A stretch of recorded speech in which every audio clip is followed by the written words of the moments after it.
Fala, meu povo, eu sou o Guigo, tudo bem? Eu tô bem! Sejam bem-vindos a mais um Não Pode? Pode Sim! Aqui no canal Fora da Casinha. Desde já, eu peço para vocês deixarem o seu like aqui embaixo, compartilhar o vídeo com quem vocês gostam e não deixe de seguir o canal para acompanhar todos os vídeos que rolam aqui. E não esquece de ativar o sininho para receber todas as notificações.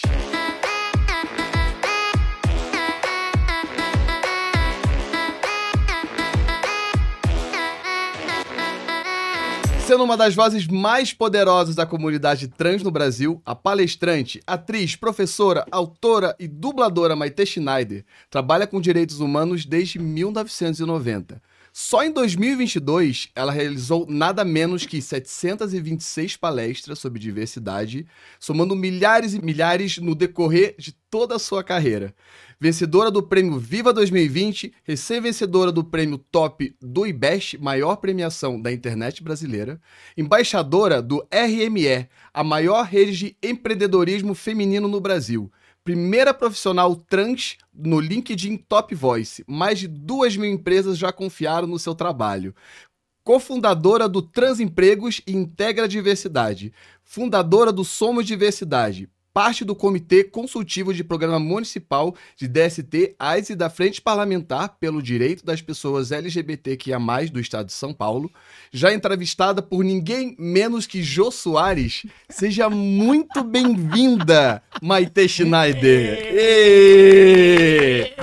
Cheers, cheers, cheers. Por favor. Saúde, saúde, saúde. Gente, essa pauta inicial, fala, cara, eu preciso resumir tudo que a Maite fez. Não tem como. Porque você é uma profissional tão multifacetada, com tantas faces, que ficou muito difícil de conseguir condensar tudo num lugar só, mas eu acho que eu consegui dar um resumão. Meu amor, seja muito bem-vinda. Tá sendo um prazer estar aí com você. Gente, eu perguntei pro Guigo ainda, quanto tempo que a gente se conhece, né? Daí ele falou 10 anos, eu falei, acho que é mais. Daí a mãe do Guigo falou, não, acho que é mais. A gente chegou à conclusão que é 13 anos, né? São 13 anos que a gente se conhece já. E a minha mãe já tinha ouvido falar muito de você. Eu falava incansavelmente sobre a Maite, né? Sim, chegaram a ter ciúmes. Ah! Agora elas superaram, estão super amigas, daqui eu sobrei. E é sobre isso, gente. Agora a gente já fez um caminho direto, né? Mas é muita coisa, né, Gui? É muita coisa, porque eu acho que para pessoas, não só para pessoas trans, né, Gui? Eu acho que pessoas que estão fora do sistema, dentro desse sistema que a gente coloca alguns lugares como marcadores de ideais a serem conquistados, né? Como cor, como raça, como algumas idades, como um tipo de corpo específico. Eu acho que são pessoas que a gente acaba tendo que ir atrás de mais coisas, entende? Porque a gente sabe que o caminho vai ser mais difícil, né? Sim. A gente sabe que tudo vai ser um pouco mais tortuoso, ou pode ser um pouco mais tortuoso, por mais que você tenha educação, por mais que você tenha apoio familiar, que não acontece com a maioria das pessoas, principalmente trans, mas você sabe que precisa disso. Então, acho que essa busca, né? Eu sou uma pessoa, hoje a gente tá falando muito de lifelong learning, né? Deste aprendizado constante que a gente tem que ter. Ninguém mais vai formado só numa coisa. Você não pode ser médico só que entende de corpo, de medicina, né? Você tem que ser um médico que entende de inteligência artificial. Você tem que ser um médico que entende de como que você vai operar usando recursos da tecnologia para fazer operações, né? Que são cada vez mais detalhistas nesse sentido. Então, a gente vê que as profissões hoje em dia não basta mais você saber, eu vou ser médico e parei. Né? Você tem que estar sempre se aprimorando com as novas tecnologias e com o mundo, né? Esse mundo em construção. Agora, para essas pessoas que estão meio fora dessa curva, eu acho que esse lugar dessa busca constante desse lifelong learning, ele é muito presente, né? Então, acho que é por isso que eu fiz, né? Imagina, eu sou formada em massagista tântrica, né? Eu sou formada em depilação masculina. Eu criei a primeira clínica de depilação masculina em Curitiba, isso há 23 anos atrás, né? Quando nem se falava de depilação masculina, que era um tabu. Ainda é hoje em dia, mas que era muito maior do que é hoje em dia ainda, sabe, Guigo? Então, eu falo tanta coisa que eu já fiz, né? Tua mãe tava até dizendo aqui pra mim, falando, nossa, você faz coisa, né? Eu falei, olha, né? Multifacetada. E eu sou uma escorpiana com ascendente escorpião e lua escorpião. Então, mais xereta do mundo, né? Então, eu vejo uma injustiça, eu falo, oi, cheguei. Né? Epa. Epa, não vai rolar, né? Então, eu falo que, resumindo o meu trabalho hoje em dia que eu faço, eu falo que meu trabalho é ensinar gente a não ter medo de gente. Esse é o trabalho que eu tenho em todas as frentes que eu faço, né, Guigo? É ensinar, é aproximar, porque a gente criou uma sociedade que em vez de nos unir enquanto humanos, eu acho que elas acabaram nos afastando enquanto humanidade, né? A gente hoje em dia não sabe mais como lidar com o outro, né? Com a outra pessoa, né? E nós somos quase 8 bilhões de pessoas no planeta. E aí você olha pro lado e fala, gente, como é que eu não sei lidar com a pessoa do lado, entende? A gente tem medo de lidar. Medo de causar um constrangimento, medo de não saber a palavra certa, a terminologia certa. Eu falava, gente, mas se não sabe, pede desculpa. Como é que a gente criou esses lugares, sabe? Onde a gente cria buracos ainda maiores dessa desigualdade, em vez de criar pontes nessas desigualdades. Então eu falo que o meu trabalho é justamente esse, ser ponte e ensinar a gente a não ter medo de gente. Eu acho que é por isso que eu faço de tudo, né? Porque eu sou daquela que lê bula de remédio e falo, gente, mas o que quer dizer esse termo? Deixa eu pesquisar. Vai no Google. Todo dia eu quero aprender uma coisa nova, sabe? Então, eu acho que é isso que me motiva, assim. Mas acho que pessoas que eu vejo que seguem um caminho meio parecido com o meu por conta de raças diferentes, ou idades diferentes, ou vieram com identidades e orientações diferentes, acho que são pessoas que sempre estão nesse lugar de tipo, eu quero, sabe? A gente vê que às vezes a pessoa acaba sendo o melhor filho, a melhor filha, o melhor estudante. E às vezes não é porque quer ser o melhor estudante, é porque, tipo, não, se eu não for o melhor estudante, vai ser mais difícil pra mim. Sim, e é preciso uma aprovação constante, né, do que a pessoa está ali para fazer. É isso. Né? Tá sempre tendo que se superar. A todo momento. A todo porque momento. você não sabe se vai ter pessoas com você, se você vai estar sozinha, sabe? Em que momento que você vai precisar ter ferramentas e quando chegar este momento você vai ter que usar essas ferramentas. Então, eu acho que este lugar que todo mundo fala, né, dessa questão do multitasking, né? E eu falo, gente, a Nani People, né, que é a minha comadre, a Nani People, ela, minha vizinha, tudo, amiga de tempo de que eu mandava carta pra Nani, eu conhecia a Nani People quando eu mandava carta, quando ela escrevia pra G Magazine ainda. Legal. E ela me ligou um dia e falou, Maitê, não sei o quê. Eu falei, quem é? Nani People! E eu falei, Nani? Que eu mandava carta. Mas a Nani tem uma frase dessa questão do multitasking que ela falou, isso é uma vantagem, né? Porque eu nasci Alexandre, né? Pra quem não sabe, eu sou uma mulher trans, o Guigo não falou, mas eu sou uma mulher trans que completa 52 anos agora, em novembro, né? Então mais um recorte agora desses, né? Porque a gente sabe que idade no Brasil ainda é um lugar muito distante. Mas a Nani People tem uma frase que ela fala assim, Maitê, que sorte a nossa sermos pessoas trans, né? Porque veja bem, né? Homem, ele só cresce até 3 anos de idade mentalmente. Depois ele só cresce em tamanho, né? Dentro das piadas que ela conta. Eu falei, mas por que isso? Ela falou, não, mas porque o homem não consegue fazer 2 coisas ao mesmo tempo. Se você chega para um homem e fala assim, olha, você tá lá na hora do sexo, do bem bom, você fala para ele assim, olha, você tá naquele vai e vem, não mexe, você fala assim, amor, me beija. Ele para de mexer, ele não consegue beijar e mexer. Entende? Então não é uma pessoa muito... Eu falei, gente, é verdade, então que bom que eu me livrei disso, né? Que bom que eu busquei parir a Maitê, né? Porque eu falo que hoje em dia eu nasci Maitê, me construí Maitê e hoje, né, aos meus 52 anos, eu acho que nem é Maitê, porque acho que até Maitê, né, Guingo? Com carinha de 30, né? Não é? Olha! Gente, me passa agora essa fórmula.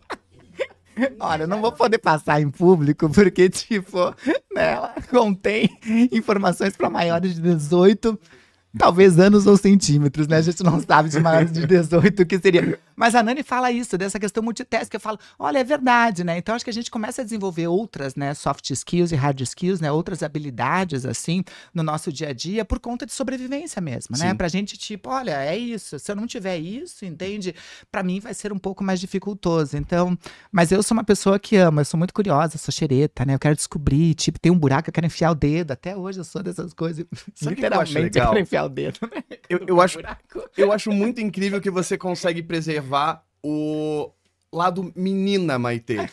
Então, conta pra gente aqui sobre o lado menina da Maitê. Como que foi crescer como uma mulher trans, numa época onde era tão pouco disseminado o tema na família, no colégio. O que ficou da menina Maitê e o que ela carrega? Puxa, é que a menina Maitê, né, imagina, eu nasci no começo dos anos 70, né, em Curitiba, né, então tudo muito difícil, porque você não tinha acesso à informação, você não tinha acesso a esse monte de livros, você não tinha internet. Gente, existia um mundo sem internet. Já existia um mundo sem internet. Nós fizemos parte dele, né? Não é uma lenda? Eu posso dizer que literalmente eu sou uma pessoa do século passado. Quantas pessoas vão poder dizer que são do século passado, né? Quem nasceu em 2021 possivelmente não vai conseguir nunca dizer isso, que é do século passado, né? Eu posso dizer que eu sou literalmente do século passado, né? Bem pré-histórica nesse sentido. Mas naquela época não tinha informação, né? Eu nasci, imagina, né? Classe média, estudei a vida inteira no Colégio Franciscano, que é o Colégio Bom Jesus, em Curitiba. Eu sou filha do meio, então eu tenho um irmão mais velho, que é o Guilherme, uma irmã mais nova, que é a Sabrina. Então eu sabia que ser menino era ser como meu irmão. que ser menina era ser como minha irmã. Então eu sempre soube que eu era meio que um ET, porque eu falava, gente, por que eu me identifico com as coisas da minha irmã? E não tinha uma explicação, porque não tinha tipo, eu sou trans, né? Porque hoje em dia você bota no Google, tipo, eu me sinto assim, eu me sinto não sei o quê, é capaz de aparecer o meu endereço, tipo, ligar pra Maitê, o telefone é esse. Então, não que seja mais fácil, mas já tem caminhos a serem percorridos, né? A gente tem o acesso à informação é diferente, né? Isso faz com que você não se sinta tão fora dessas caixas, né? Você se sinta parte de algum grupo, parte presente, pertencente de algum grupo. Na minha época era muito difícil. Então não era a construção de ser menina, Maitê, mas eu entendia que, tipo, não sou menino, e meu pai vivia dizendo, tipo, mas você não é igual a tua irmã, você é igual ao teu irmão. E eu não entendia. Lógico, quando eu era criança era tudo muito mais permissivo, porque crianças brincavam da mesma coisa, eu, meu irmão e minha irmã. Eu só percebia algumas diferenças entre minha irmã quando era criança e com meu irmão quando ia pra festa, que daí minha irmã colocava o vestido e meu irmão colocava o terninho. E daí eu ia ter que colocar o terninho. Né, quando ia cortar o cabelo, e eu não queria cortar o cabelo, né, eu usava na época o cabelo que chamavam de juruna, né, que era do índiozinho, né, que era assim, que eu usava aquele cabelinho assim do índiozinho, que eu adorava aquele movimento. Eu também! E que tinha aquele movimento do cabelo, tudo tal, né, e eu gostava, era de franjinha, que era quase como se fosse uma panela que você colocava e ficava assim, eu ficava, ai, olha, né, o movimento, não sei o quê. Então eu só sabia desses lugares. Agora, quando começou a ficar a adolescência, começou a ficar tudo muito mais difícil, né, então este lugar da menina Maitê, do que sobrou, é difícil de explicar, porque não era muito da menina, entende, Gui? Era um lugar do tipo, tinha um estranhamento de eu não achar parte que era de lugar nenhum, né? Prova disso é que minha primeira tentativa de suicídio foi com 13 anos de idade, depois eu tento suicídio chegando em 15 anos de idade, por não me sentir parte de algum grupo, por não conseguir me enquadrar nem nessa construção do que é ser homem, do que era tido como ser homem naquela época, porque já mudou bastante, inclusive meu pai, com os ditames internos e tudo, e do que era ser menina. Né? Agora, quando veio a adolescência, que daí vem a questão hormonal, tudo começa a ficar muito mais à frente, sabe, Guigo? Porque você começa a ver os pelos crescerem. Minha irmã tem a primeira menstruação dela com 12 anos de idade para 13, eu não tinha, e tinha 2 anos a mais que ela. Eu falei, epa, então o que meu pai falou era verdade. Eu não sou Porque até assim. então eu achava que aquele pênis que eu tinha ia cair. Entende? Eu achava que era, mas em algum momento eu vi uma fada e plim, né? Que ia acontecer uma mágica. Ia se transformar. E não acontecia. Toda essa confusão. E daí, quando eu via que era igual ao que meu pai disse, entende? Eu comecei a ver esses caminhos tortuosos, entende? Então, eu acho que essa percepção do que a menina viveu, entende? Era muito do tipo do que era estranho, que eu acho que todo adolescente tem, né? Acho que todo adolescente sente um pouco isso, né? Porque é um corpo estranho, né? Tá nascendo coisas novas no teu corpo, tem desejo, a parte hormonal, essa não identificação com o teu pai, com tua mãe, que muitas vezes você acha que eles estão querendo fazer, e a gente acha que pai e mãe é super-herói, sabe tudo. E eu já vou dizer, pai e mãe não sabe tudo. E tá tudo bem. Mas a gente acha que pai de olhar pra gente, mãe de olhar pra gente, vai simplesmente saber a melhor coisa. E pai e mãe, mesmo querendo o melhor pro filho, pra filha ou pro filho, erra. A gente vê eles como erra mitos, querendo acertar, né? Não vem com manual de instrução, que cada um, você tem 2, né, amiga? Você vê que é diferente. Mesmo parecendo a mesma forma, você fala, gente, olha que lugares diferentes. Mesmo com a mesma criação, mesmo colocando no mesmo colégio, mesmo parecendo que estão seguindo o mesmo caminho, né? É exatamente essa mesma criação que às vezes atrapalha. Muita. Né? Porque são pessoas diferentes. Diferentes. E a gente quer tratar com essa formulazinha pronta da execução da coisa. Então, essa construção de ser menina, né, Guigo, pra mim, ela veio muito mais tarde, entende? Por isso que eu falo, por isso que talvez eu esteja com 52 anos parecendo adolescente de 15, porque, tipo, eu acho que eu tô neste lugar, né? Tô em todos os aplicativos, né, gente? Inclusive, né? Tô no Tinder, tô no Happn, tô aí, agora entrei no Bumble, né, gente? Então, estou solteira há 7 anos em São Paulo, já vamos fazer aqui uma divulgação. As redes sociais da Maitê estão aqui abaixo. Tudo bem? Vamos fazer uma divulgação. Inclusive, nós vamos fazer um reality show, igual da Paris Hilton, que teve o My Best Friend, mas vai ser pra namorado. Pra namorado. Um namorado para Maitê. Mas antes, Guigo, Cássio, que tá aqui, vão fazer uma pré-seleção, porque eles já sabem mais ou menos o que presta e não presta. Faz uma pré-seleção, a gente manda pra nossa mãezinha em conjunto aqui, daí já vai chegar pra mim as coisas mais direcionadas de tudo isso, né, Guigo? Então, dentro dessas construções, eu acho que tudo pra mim foi mais tarde. Essa percepção da Maitê menina, eu acho que veio quando a Maitê já era adolescente, né? Adolescente tá chegando agora que eu tô nessa fase mais adulta, entende? Tudo tem um delay na minha vida, não é no tempo certo das meninas cisgêneras, entende? Então, essa é a minha percepção, eu acho que tem esse tardar nessa busca de tudo isso. Você falou das brincadeiras, né, Maitê? eu tenho uma informação de que você, quando era escoteira, você plantava flores em volta da sua barraca. Qual era a repercussão de tudo isso? E que tipo de brincadeiras você tinha? Porque você falou que a menina só surgiu depois, né? Só que você também, com certeza, não tinha brincadeiras de meninos, porque brincadeira de menino não planta flores em volta de uma barraca. É que eu não sabia. Pra mim não tinha muito o que era brincadeira de menino e menina. Sim. Como eram 3 irmãos, era todo mundo brincar das mesmas coisas, né? Uhum. A gente sabia que tinha algumas coisas que meu irmão podia e que minha irmã não podia. Como ficar até mais tarde na rua. Brincar de algumas coisas que fosse tipo futebol, minha irmã não podia. Mas se fosse caçadora, ela podia, né? Se fosse aquela coisa de tacar bolinha queimada, que chamam aqui, eu acho, né? Que era o caçador. Eu amo Podia, essa brincadeira. né? Ai, eu acho violenta. Eu Gente, porque amo. o povo é muito cruel, o povo desce os sarrafos, gente. Eu Tal, falo, tal. gente, você não sabe brincar. Mas enfim, né? Minha irmã fez, não era escotismo, mas lobinho, entende? Então eram brincadeiras muito próximas, né? Mas, por exemplo, eu não podia fazer balé que minha irmã fazia. Então, quando meu pai viu essa diferença, isso começou já quando eu estava com 6 anos de idade, no Colégio Bom Jesus, Uhum. chegaram pra mim e falaram, me colocaram no meio de uma rodinha, eu tava saindo do pré pra primeira série, me colocaram no meio de uma rodinha, começaram a bater palma e me chamar de Mariquinha. Eu não sabia o que era Mariquinha, porque não tinha, que nem eu falei, internet, que você, vou dar um Google, Mariquinha é bom ou ruim. Eu achei que era uma coisa boa, porque eram todos o que eu achei que eram amigos e amigas minhas, batendo palma e falando Mariquinha, Mariquinha. E veio todo mundo do colégio, do Bom Jesus, em volta, me chamando de Mariquinha. E eu fiquei girando, feliz. Sou Mariquinha. Meu pai ia pegar a gente. Os 3 fizemos o mesmo colégio. E meu pai sempre perguntava, o que vocês aprenderam? Cada um contava do seu dia. E quem tem irmão, irmã, sabe como é que é, né? A gente fica querendo disputar. Pra todo mundo fazer aquele olho no brilho. Quem teve o melhor dia? Melhor dia pra, né, aquela competiçãozinha interna entre os irmãos. Faz parte. Cássio não sabe porque foi filho único, né, Cássio? Lamento, mas tipo, né, pra fazer essa impressão pro pai ou pra mãe quando vai buscar a gente. E meu irmão contou do dia dele, que era uma coisa de futebol, né, porque meu irmão sempre foi muito ligado a futebol. Minha irmã contou do dia dela, que foi aprender de massinhas, e ela tava 2 anos a menos do que eu aprendendo com massinha, então tava lá com 4, 5 anos de idade aprendendo massinhas, um cinzeiro todo torto, mas enfim. E daí eu falei, bom, gente, foi incrível o dia de vocês, e daí meu pai e você, Alexandre, né? Eu falei, gente, então, eu parei o colégio. Mas como assim parei o colégio? Eu falei, pois é, né, gente? Zerei a Tava vida. eu na hora do recreio, né? Na hora do intervalo, lá tudo do lanche. Vieram todos os meus amigos, começaram a bater palma, me chamar de Mariquinha.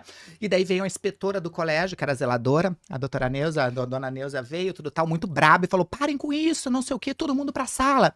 Eu nem sabia que na época, essa senhora, obrigada, dona Neuza, tava me defendendo do que hoje a gente chama de bullying. Eu achei que ela tava... Na época eu pensei, nossa, tá com ciúme porque eu tô fazendo sucesso. E ela, não, tá atrapalhando o meu chata. close. Tá atrapalhando o meu close. Eu jurei que era isso. Né? Mas hoje eu percebo que não, que ela estava me defendendo. Por isso que eu agradeço, né? Não sei nem se tá viva, dona Neuza, mas obrigada. E meu pai, quando perguntou, e você? Meu pai deu uma freada no carro, olhou pra trás e perguntou, e você, Alexandre, fez o quê? Falei, pai, fiz a única coisa que eu podia ter feito nesse momento. Pai, eu girei.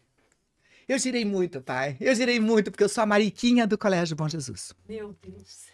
A reação do seu pai. Meu irmão mais velho sabia o que era Mariquinha. A única que não sabia era minha irmã, porque é mais nova. Minha irmã até falou, eu também quero ser Mariquinha. Porque não sabia o que era.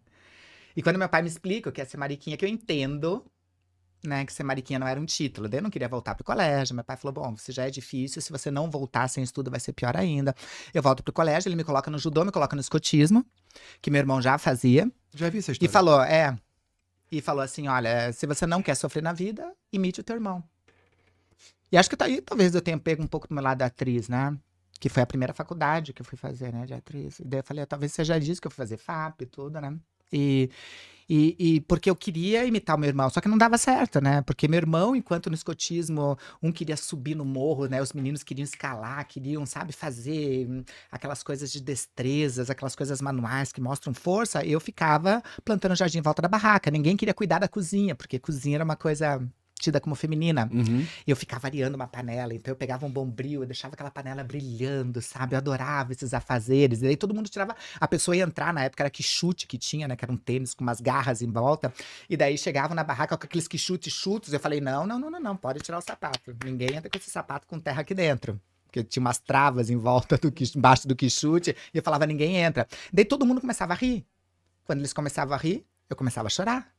Porque eu sabia o que iam contar pro meu pai. o que eu tinha feito. Eu falava, ixi, não consegui imitar meu irmão. Me Né? entreguei. No escotismo, no judô, a mesma coisa, né? Meu irmão, quando aplicava um golpe no meu irmão, ele vinha com mais raiva, querendo aplicar outro. No meu, não. Se me aplicava um golpe, por exemplo, se vinha lutar alguém comigo no kimono e o kimono tava sujo, eu falava, ui, cruz credo, o cara nem lavou o kimono. Eu vou lutar com um cara que nem lavou o kimono. Daí todo mundo começava a tirar sarro, porque eu não queria lutar em outras coisas, entende? Que eu não sabia do que era. Então, esses lugares, entende? Que eram lugares que eram naturais, e pra mim, entende? Começaram a ser muito forçados nesse sentido, sabe? De eu não entender estes lugares das brincadeiras do que era permitido, entende? Daí eu comecei a me fechar realmente, entende? Eu fiz xixi na cama até 16 anos de idade, Caraca. né? Porque no colégio que eu passava, no Bom Jesus, por exemplo, né? Lá era muito separado, lá tinha turmas que eram só de meninos, no Colégio Bom Jesus, e turmas só de meninas. E eu, em alguns anos, eu fiquei em turmas só de meninos, que não eram turmas mistas. E eu passei algumas dificuldades nesses banheiros, de piadinhas, e eu falei, não vou mais no banheiro. Então eu não ia mais, eu não bebia líquido durante o dia no Colégio Bom Jesus. E eu fui do prézinho até o final do segundo grau no Colégio Bom Jesus. E o segundo grau no Colégio Bom Jesus é de manhã e de tarde, algumas aulas. Então eu não bebia líquido durante o dia. Então, lógico, eu bebia líquido quando eu chegava em casa à noite. Então, lógico que eu fazia xixi na cama, porque eu bebia toda a água do mundo, eu bebia naquele momento toda a água do mundo, entende? E daí, até 16 anos, tipo, tem algum problema com essa criança. E eu achei que eu tinha, que eu era o problema, entende? Então, essa questão das brincadeiras, pra mim, hoje Você não eu era o percebo, entende? Que eu não sou o problema, o que não era. Muito sofrimento. E as brincadeiras eram uma forma mesmo, porque ainda tinha muito isso. Meninos agem dessa jeito quando fazem brincadeira e meninas desse outro jeito. Quando eu ia brincar de casinha com a minha irmã, por exemplo, eu adorava brincar de casinha com a minha irmã. Mas minha irmã era sempre, por exemplo, e as amigas delas eram as donas de casa ou a esposa do fulano, né, a namoradinha, que o marido vinha, não sei o quê. Eu tinha um papel feminino, mas eu era empregada. Eu nunca era a namorada de alguém. Ou a esposa de alguém. Eu era empregada, que pra mim tava super bem, porque eu era empregada que ajeitava a casa, arrumava, mas eu tava num papel feminino.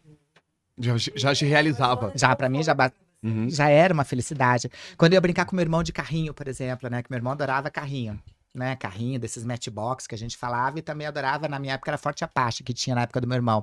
Então tinha Forte Apache, que tinha lá os mocinhos e tinha os índiozinhos. Meu irmão era sempre os mocinhos e eu era os índiozinhos.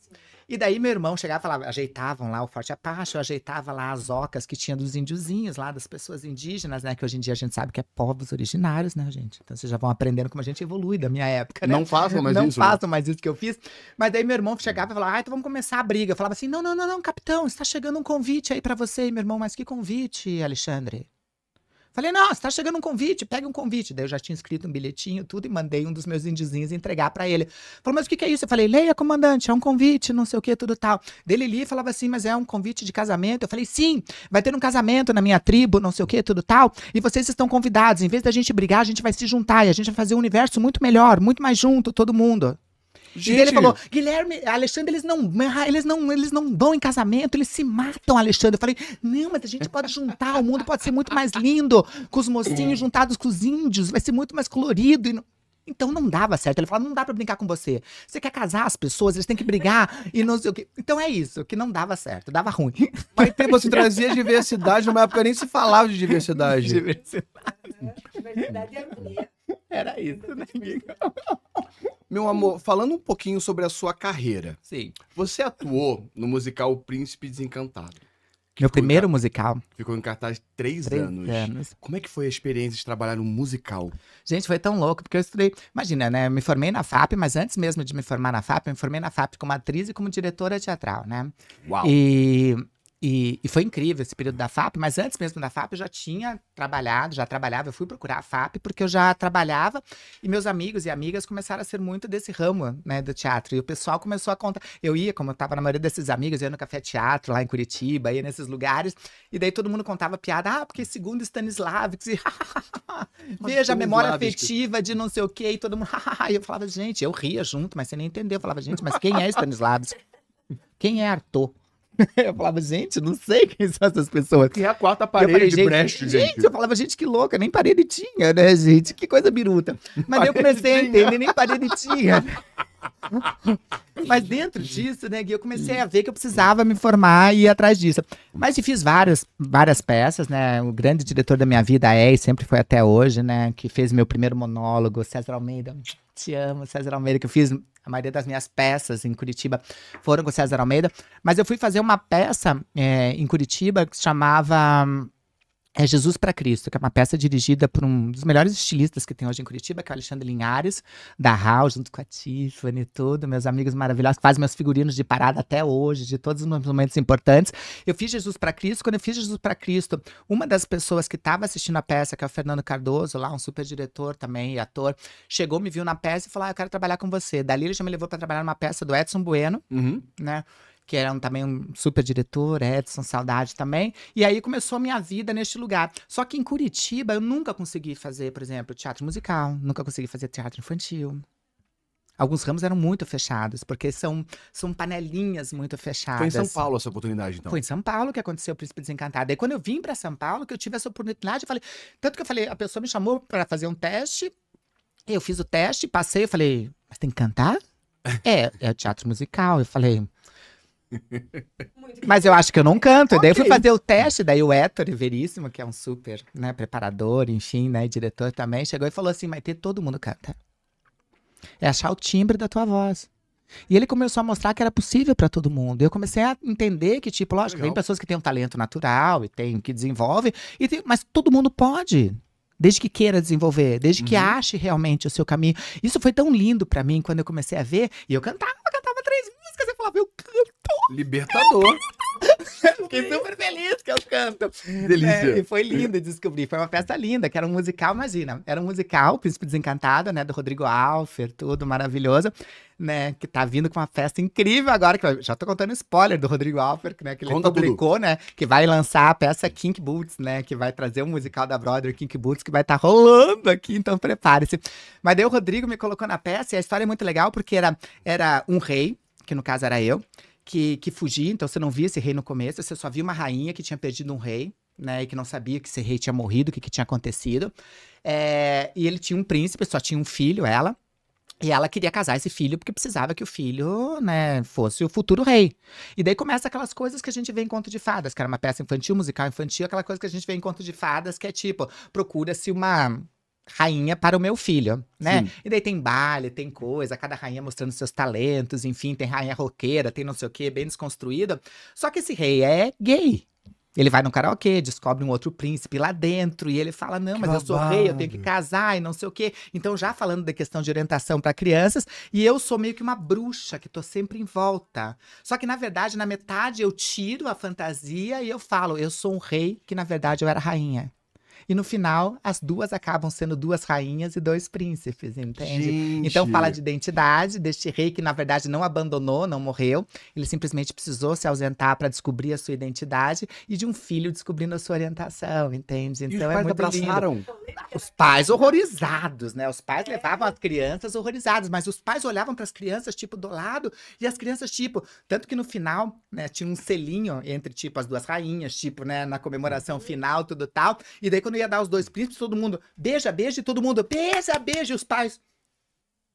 E as crianças nem aí, porque elas entram na história do tipo, era o amor que tinha ali, entende? Então a gente vê que o problema é o adulto, até hoje. A problematização, né? Que a criança tá comprando a história do tipo, nossa, mas se amam, se beijam. Tinha uma rainha que não queria casar, ela queria ser roqueira, ter uma banda de rock e sair tocando, e tipo, eu não quero casar. E as crianças nisso, entende? Mostrando essa diversidade. Mas os adultos ainda, tipo, você viu o olhar dos adultos, tipo, nossa, agora como é que eu vou explicar pro meu filho do amor entre essas 2 pessoas? E não tinha que explicar, porque não tinha essa pergunta. Pra eles estava muito claro o amor. Não, porque as crianças estavam gritando, as crianças estavam junto na peça, né? Coitado do pai e mãe que levantasse, né? Eles que lutem. Você que vai, né? Eu vou ficar mais aqui que eu tô interessada, né? Eu tô super interessada. Então é muito legal ver essa desconstrução e ver o quanto a gente acaba atrapalhando ainda esse sistema, né? Se a gente deixasse o amor ser o amor, na verdade, né, Guigo? Então foi lindo ter feito essa peça. Muito mais simples, né? Mas é que nem o meu livro, né? Ó, tornar simples o que parece complexo. Então, muitas vezes, o simples é o mais difícil da gente fazer, né, Guigo? Eu acho. Muitas vezes, né? O simples não é percebido pelas pessoas. Não. Justamente por ser simples. Parece que a gente quer complicar tudo o tempo Que a todo. gente quer complicar. Que a gente quer botar, sabe, alguma coisa mais do tipo, não pode ser tão simples. É. É só falar que ama, sim. Não tem que explicar, não. Tá tudo bem? Sim. A gente é que vai criando, né, dentro da nossa cabeça, essas parafernálias todas. Eu falava, gente, isso é da cabeça do adulto. Uhum. Porque criança não escolhe o amiguinho por conta da conta bancária que ele tem, porque ele nem sabe o que é dinheiro. Ele não escolhe por conta da cor. Ele não escolhe por conta da identidade ou do gênero. Ele escolhe porque, tipo, nossa energia bateu. Deu E você match. pode ver quando você tá com o teu filho, por exemplo, numa festa. Você leva teu filho numa festa, que às vezes ele não quer ir numa festa. Você leva teu filhinho, tua filha numa festa. Chega numa festa, ele não conhece ninguém. Por isso que ele não quer ir na festa. Uhum. Daí ele vê uma criança do outro lado, que ele nunca viu na vida. E a outra criança pega um fiozinho, bota na boca e começa a fazer assim. Daí o olho do teu filho já cresce daquele tamanho e fala, eu vou me aproximar agora daquilo. E ele vai se aproximando daquele lugar. Chega na frente do outro, que ele nunca viu, não perguntou o nome, tudo. O outro chega, pega o fiozinho e dá pra ele. Ele fala assim, quero sim. E começa a brincar, um com o fiozinho na frente do outro. Você não sabe nem por que eles começam a brincar. E você fala assim, olha. E depois quando a mãe fala, vamos pra casa, falou, não, meu melhor amigo. Eu falei, gente, você acabou de se conhecer, não sabe o nome porque te deu um fio. Entende? E é isso, entende? A gente aqui começa, depois de velha, tipo, mas é filho de quem? Estudou aonde? Quem é o amigo? Já fez intercâmbio? Se formou aonde? Qual que é a faculdade que fez? Quantos pós-doc tem? A gente começa a colocar esses filtros seletivos, que nem eu falei, dessas regras que em vez de nos unirem como humanos, acabam nos afastando enquanto humanidade, é a gente que faz. E isso, pra mim, é uma das piores coisas da vida, que eu falo, gente, devia ser tão simples, né? A gente tá aqui em 8 bilhões de pessoas, pronto pra ser feliz, e por que a gente não é? Eu acho que a gente complica muito, que, por exemplo, o adolescente não complica. Isso me lembra a sua participação no filme da Maísa com o João Guilherme, na Netflix. Como que foi esse convite? Como que foi gravar com a Maísa? É incrível. Os meninos são incríveis, né? Eu já tinha assistido a primeira temporada. Aham. Né? Quem não assistiu, assista, né? De Volta aos 15, né? Que tá na segunda temporada. E agora a gente soube que vai sair a terceira temporada, que vai ser De Mentira. Volta aos 18. Vai ser De Volta aos 18 agora. Então já tá confirmada aí na Netflix a terceira temporada. Me ligaram convidando, tipo, mas tem um personagem que é muito afetivo aqui na segunda temporada, que é uma pessoa mais velha, que vai ensinar pra personagem, que é a Nila, né, que tá fazendo a personagem da César, que começou na primeira e foi muito lindo, porque a personagem da Nila, ela foi descobrindo a transição e fazendo a transição na vida real dela, então ela foi passando esse processo junto com esse processo da dramaturgia, do De Volta aos 15, então é muito lindo ver esse amadurecimento da Nila em tudo isso. E daí vai ser uma pessoa que vai dizer pra ela que tá tudo bem. Que tipo, olha, você vai sentir medo, você vai ter frio na barriga. A gente ainda não tem um mundo ideal, que é um mundo que seja bom pra todo mundo, mas tá tudo bem. Vai com medo mesmo. Vai com medo e tá tudo bem, entende, Gui? Então, é lindo. Então era uma participação muito afetiva e foi. A gravação foi muito assim, né? Tanto com todo mundo que tava envolvido. Então foi muito legal porque a diretora levou a minha história, sabe, pra eles. Então eles conheciam a minha história, conheceram tudo. Então foi muito uma recepção do tipo, como se eu fosse uma fada madrinha da personagem da Nila naquele momento, né? E a Nila acaba se transformando, que é a Alissa Marconi, que é uma outra personagem trans que faz ela no futuro, né? Porque De Volta aos 15 tem isso, né? De ser um antes e depois, de coisas vividas e tudo. Então a Alice Marconi, que tem um pouco disso, de passar o bastão, de fazer um lado da família que muitas vezes a família não faz, né? Que a família não faz. Então, acho que é desse tipo, olha, conta comigo.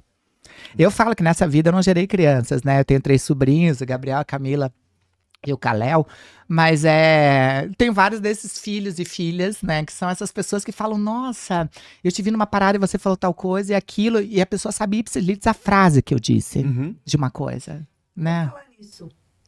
Eu sou da geração em que os podcasts, né, se resumiam em Jô Soares. Como que você foi parar no Jô Soares, menino? Vindo de Curitiba. Minha história ficou muito conhecida porque quando eu tava chegando com 29, acho que 29 anos de idade, eu já tinha, né, não tinha, que nem eu te falei, não tinha um SUS como tem hoje, né, um sistema único de saúde, com um sistema multidisciplinar que apoia pessoas trans. Ainda é demorado, eu sei que várias pessoas trans às vezes acabam, é tudo muito demorado. É porque, infelizmente, saúde no Brasil é demorada pra tudo, né, pra dor de cabeça, pra qualquer problema que você tem. Então, pra pessoas trans também acaba sendo demorada e a gente tá nessa ansiedade de querer ser quem a gente é, né, de virar do avesso muitas vezes e nos colocar para essa questão. E na minha época não tinha, estava iniciando esse processo que a gente chama transexualizador. E eu, que nem eu falei, eu sou muito prática, né? Eu já tinha um laudo há 10 anos falando que eu era uma pessoa trans e que no meu caso, para mim, o único caminho era a cirurgia. E como não tinha cirurgia, era só feita fora do Brasil, tudo muito caro ainda. Só tinha esses apoios terapêuticos, etc. Eu comprei bisturi, fio de sutura e fui eu mesma fazer o que eles chamam de uma orquiectomia, né? Que é a retirada dos testículos. Então, eu fui fazer sozinha a retirada dos testículos. E essa minha história acabou ficando muito conhecida, né? Porque, lógico, eu fui para pronto-socorro em Curitiba, para Santa Casa, para várias coisas. Então, deu em mídia, deu em tudo. E a equipe do Jô Soares acabou chegando por mim por conta dessa história. Querendo que eu contasse essa história. A história que você conta lá. No Jô Soares, do que eu fiz. Daí vocês vão ter que assistir do que eu fiz. Hoje são brincos, né, gente? Mentira. Os testículos viraram brincos hoje. Eu adoro a parte que você conta que você esmaga com raiva. E felicidade, tinha uma felicidade, tinha uma raiva, mas tinha uma felicidade, um alívio, entende? A senhora do meu lado, né? A senhora do meu lado que ficava assim, o que essa pessoa tá ali, né? E daí eu joguei, porque falavam que podiam reimplantar os testículos, né? Porque eu fui tirar no Paraguai ainda. Não foi nessa primeira vez que eu fui tirar, né? Que eu tirei sozinha, não consegui. Daí eles só costuraram, porque eu tive um desmaio quando eu tentei fazer sozinha. Porque eu não sabia que era uma região tão vascularizada. E daí eu fui pro Paraguai um ano depois, com quase 30 anos, fazer essa retirada de testículo numa clínica clandestina no Paraguai. E foi voltando do Paraguai. No Paraguai eu perguntei, pode reimplantar o testículo? Ele falou, podem, se acharem e botarem no gelo até 12 horas, pode. Eu falei, então... Você deixa um aqui no Paraguai e o outro, né? Eu peguei ônibus, eram 12 horas de viagem do Paraguai, de Foz do Iguaçu até Curitiba. Eu vim lá. E daí, quando chegou na rodoviária, eu só joguei e falei, agora já tá mais de 12 horas, amassado, quero ver juntar e colocar de novo. Sabe aqueles plásticos? Ninguém vai colocar. Tem várias. Tem pessoas que morrem fazendo isso, né? Muitas, infelizmente, muitas, né?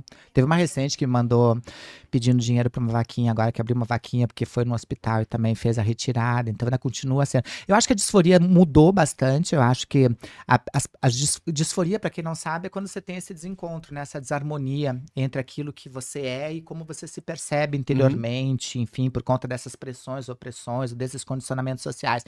E não é uma questão só de pessoas trans, a gente acha que disforia é só de pessoas trans, e não, pessoas cisgêneras têm, né? Quando você não gosta do teu nariz, quando você não gosta, por exemplo, eu sou uma pessoa que tô careca e quero botar cabelo, quando você é uma pessoa que não tá satisfeita com o teu corpo, isso são disforias, né? Que é essas desarmonias que a gente tem da visão que a gente gostaria de ter sobre aquilo que é projetado no que a gente vê no espelho. Então, pessoas cisgêneras e transgêneras têm essa disforia. Mas era muito maior, acho que essa disforia, por conta que a gente não tinha informação. Hoje a gente vê muitas pessoas trans super bem com seus genitais, coisa que no meu tempo não era muito comum, entende? Como a Nani, né? Hoje em dia, né, você não vê, antigamente você não via. Você via pessoas que olhavam seu genital e falavam, eu não quero, eu vou arrancar, vou exterminar, etc. Hoje você vê crianças trans com o apoio das famílias falando, não, você não tem que exterminar, você é um menino que na verdade tem vagina, você é uma menina que tem pênis, e tá tudo bem, não é o errado, teu corpo não tá... A gente tinha muito uma visão de que ser uma pessoa trans era estar num corpo errado. Era uma visão antiga que a gente tinha, né? E hoje em dia não, nosso corpo tá certo. Errada tá a sociedade que não percebe que somos corpos diferentes, em estruturas diferentes, de desejo, de percepção de si mesmo e coisa desse tipo, né? Então essas disforias diminuíram, sabe? Tanto que diminuiu o número de pessoas trans hoje em dia, tem muitas querendo fazer cirurgia.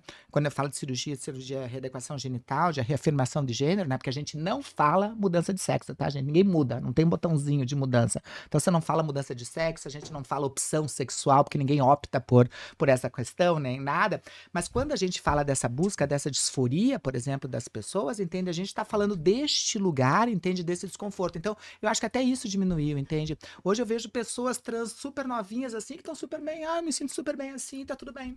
Entende? Que elas vão pra praia e não ficam... A gente falava de aquendar, né? Que é prender o órgão sexual masculino pra trás, muitas vezes usando fita, machucando, causando doído e causando problemas até de saúde, que pode dar necrose e tudo, que vão, inclusive, de biquíni, de maiô, com o seu órgão genital mais à solta, sem precisar prender, porque meu corpo é esse. Meu corpo tem um negócio ali que tá tudo bem, eu não tenho que me envergonhar disso para me adequar e me enquadrar num lugar. E eu acho tão legal isso, que para algumas pessoas é tido como anarquismo, mas para mim é liberdade. Liberdade é ser quem você é, do jeito que você é, da maneira que você pode ser. E dentro disso encontrar a tua tal felicidade, entende? Então, acho que essas disforias foram diminuindo. Por isso que eu luto cada vez mais por uma sociedade que seja cada vez mais livre. Porque pessoas livres, além de incomodarem menos as pessoas, né? Porque quando você não se preocupa com o teu rabo dos outros, você tá se preocupando com o teu, né? Eu falo, quando você tá muito se preocupando com o rabo dos outros, que os outros pensam, como é que as pessoas gozam, etc., é porque nem você tá gozando, porque nem você tá cuidando da tua hemorroida. Então, acho que você tem que cuidar um pouco mais do teu rabo, sabe? Você tá muito preocupado com o rabo dos outros. Então, eu acho que quanto mais livre for a sociedade, melhor e mais potente vai ser a gente enquanto humanidade, sabe? E liberdade é isso, liberdade é as pessoas serem do jeito que são, porque é a única coisa que a gente pode ser, né, Guigo? Ninguém pode ser nada mais do que ser quem você é. Eu sempre digo que a liberdade é o bem maior depois da saúde. Muito, é isso. Sem saúde você não faz nada, por isso que cuidem da saúde de vocês, sabe? Não façam loucuras como eu fiz. Eu sou muitas vezes exemplo do que não fazer, né? Eu fiz muita coisa errada, né, Guigo? Então, dentro Era do que eu desespero, tinha, né? desespero das ferramentas que eu tinha, do conhecimento que eu tinha, mas que eu falo, não sigam, né? Porque até hoje ainda tem gente que vê o vídeo, por exemplo, do Jô Soares e vem pedir endereço do médico no Paraguai. Eu falei, amiga, qual que é a parte de você não entender que deu ruim? Exato. Não é pra você fazer. Não é pra você seguir. Tem caminhos hoje. Ah, é demorado. Eu falei, então vamos tentar procurar um trabalho pra você, que aí, quem sabe você pague num profissional particular, que você não dependa do SUS, mas vamos procurar outros caminhos. Não faz isso, porque sem saúde você não vai chegar na liberdade. Liberdade sem saúde não tem validade, né? Então eu acho que é isso. É saúde, saúde mental, saúde física, saúde intelectual, saúde num sentido amplo do que é saúde, né? Porque a gente pensa que é só, não, eu não estou doente, a saúde. Não, saúde não é além do não estar doente, entende? É de um bem-estar e de uma plenitude para chegar um pouco mais perto do que a felicidade que varia de pessoa para pessoa, né? E Quer ser feliz, varia. dentro dessas temáticas, por exemplo, que a sua assessoria ela aborda, porque a Maitê, para quem não sabe, ela está à frente de diversas ONGs, fundadora de projetos incríveis, escritora, Professora. professora. Como que é peitar tantos projetos e mais ainda, falar com empresas sobre o tema, que é algo tão delicado, tão difícil de chegar até eles? O trabalho com empresas, Guilherme, eu sempre tive muito a ver com militância, porque eu comecei a militar quando foi em 1990, eu comecei a militar, né? Então, muito tempo. Eu tava com 17 para 18 anos, né? Então, eu tive essa segunda tentativa de suicídio de 15 para 16 anos. E daí meu pai me levou, minha tia, na verdade, a irmã do meu pai, me levou num terapeuta, não para tentar me mudar, mas para tentar entender o que estava acontecendo, porque nem eu sabia explicar. Ele fala com quase 17 anos que eu era uma pessoa trans.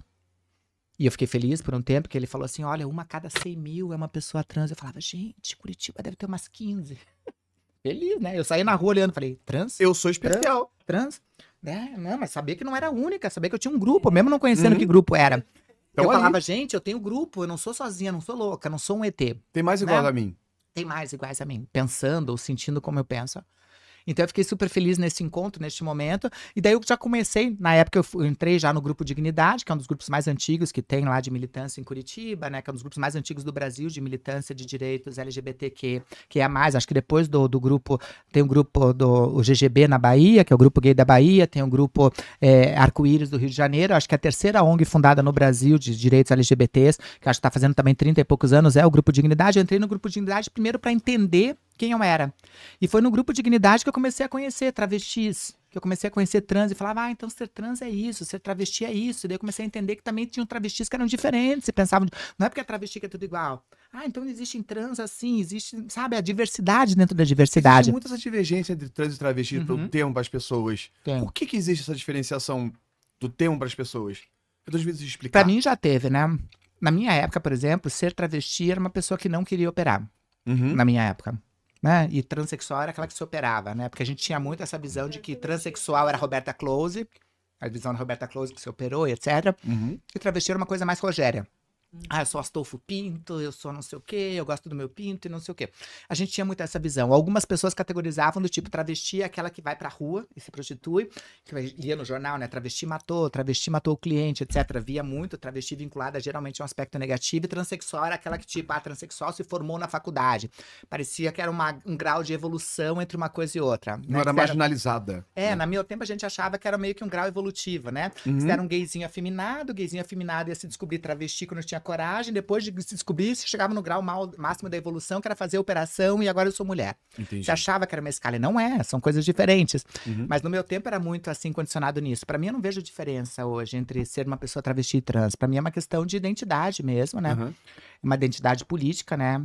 Eu me coloco como uma pessoa travesti. Eu conheço várias pessoas que são trans ou se consideram trans e quando vão num programa de televisão falam que são travestis. Até para tirar esse rótulo negativo e pejorativo que tem da palavra travestis, de empoderamento de uma palavra.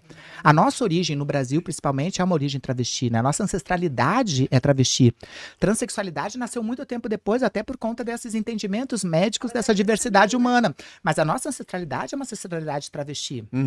Né? Então esse reconhecimento dessa ancestralidade travesti, entende? Que a gente tem que se empoderar de novo, entende? Sabe? De dizer, se é viado, sim, sou viado. Tirar o peso negativo do que é ser viado, sabe?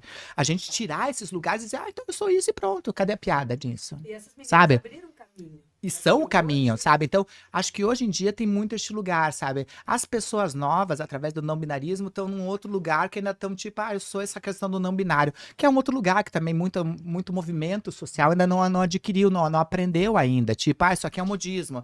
É gente elitista querendo se aproveitar desses lugares, porque é um lugar ainda que é muito de...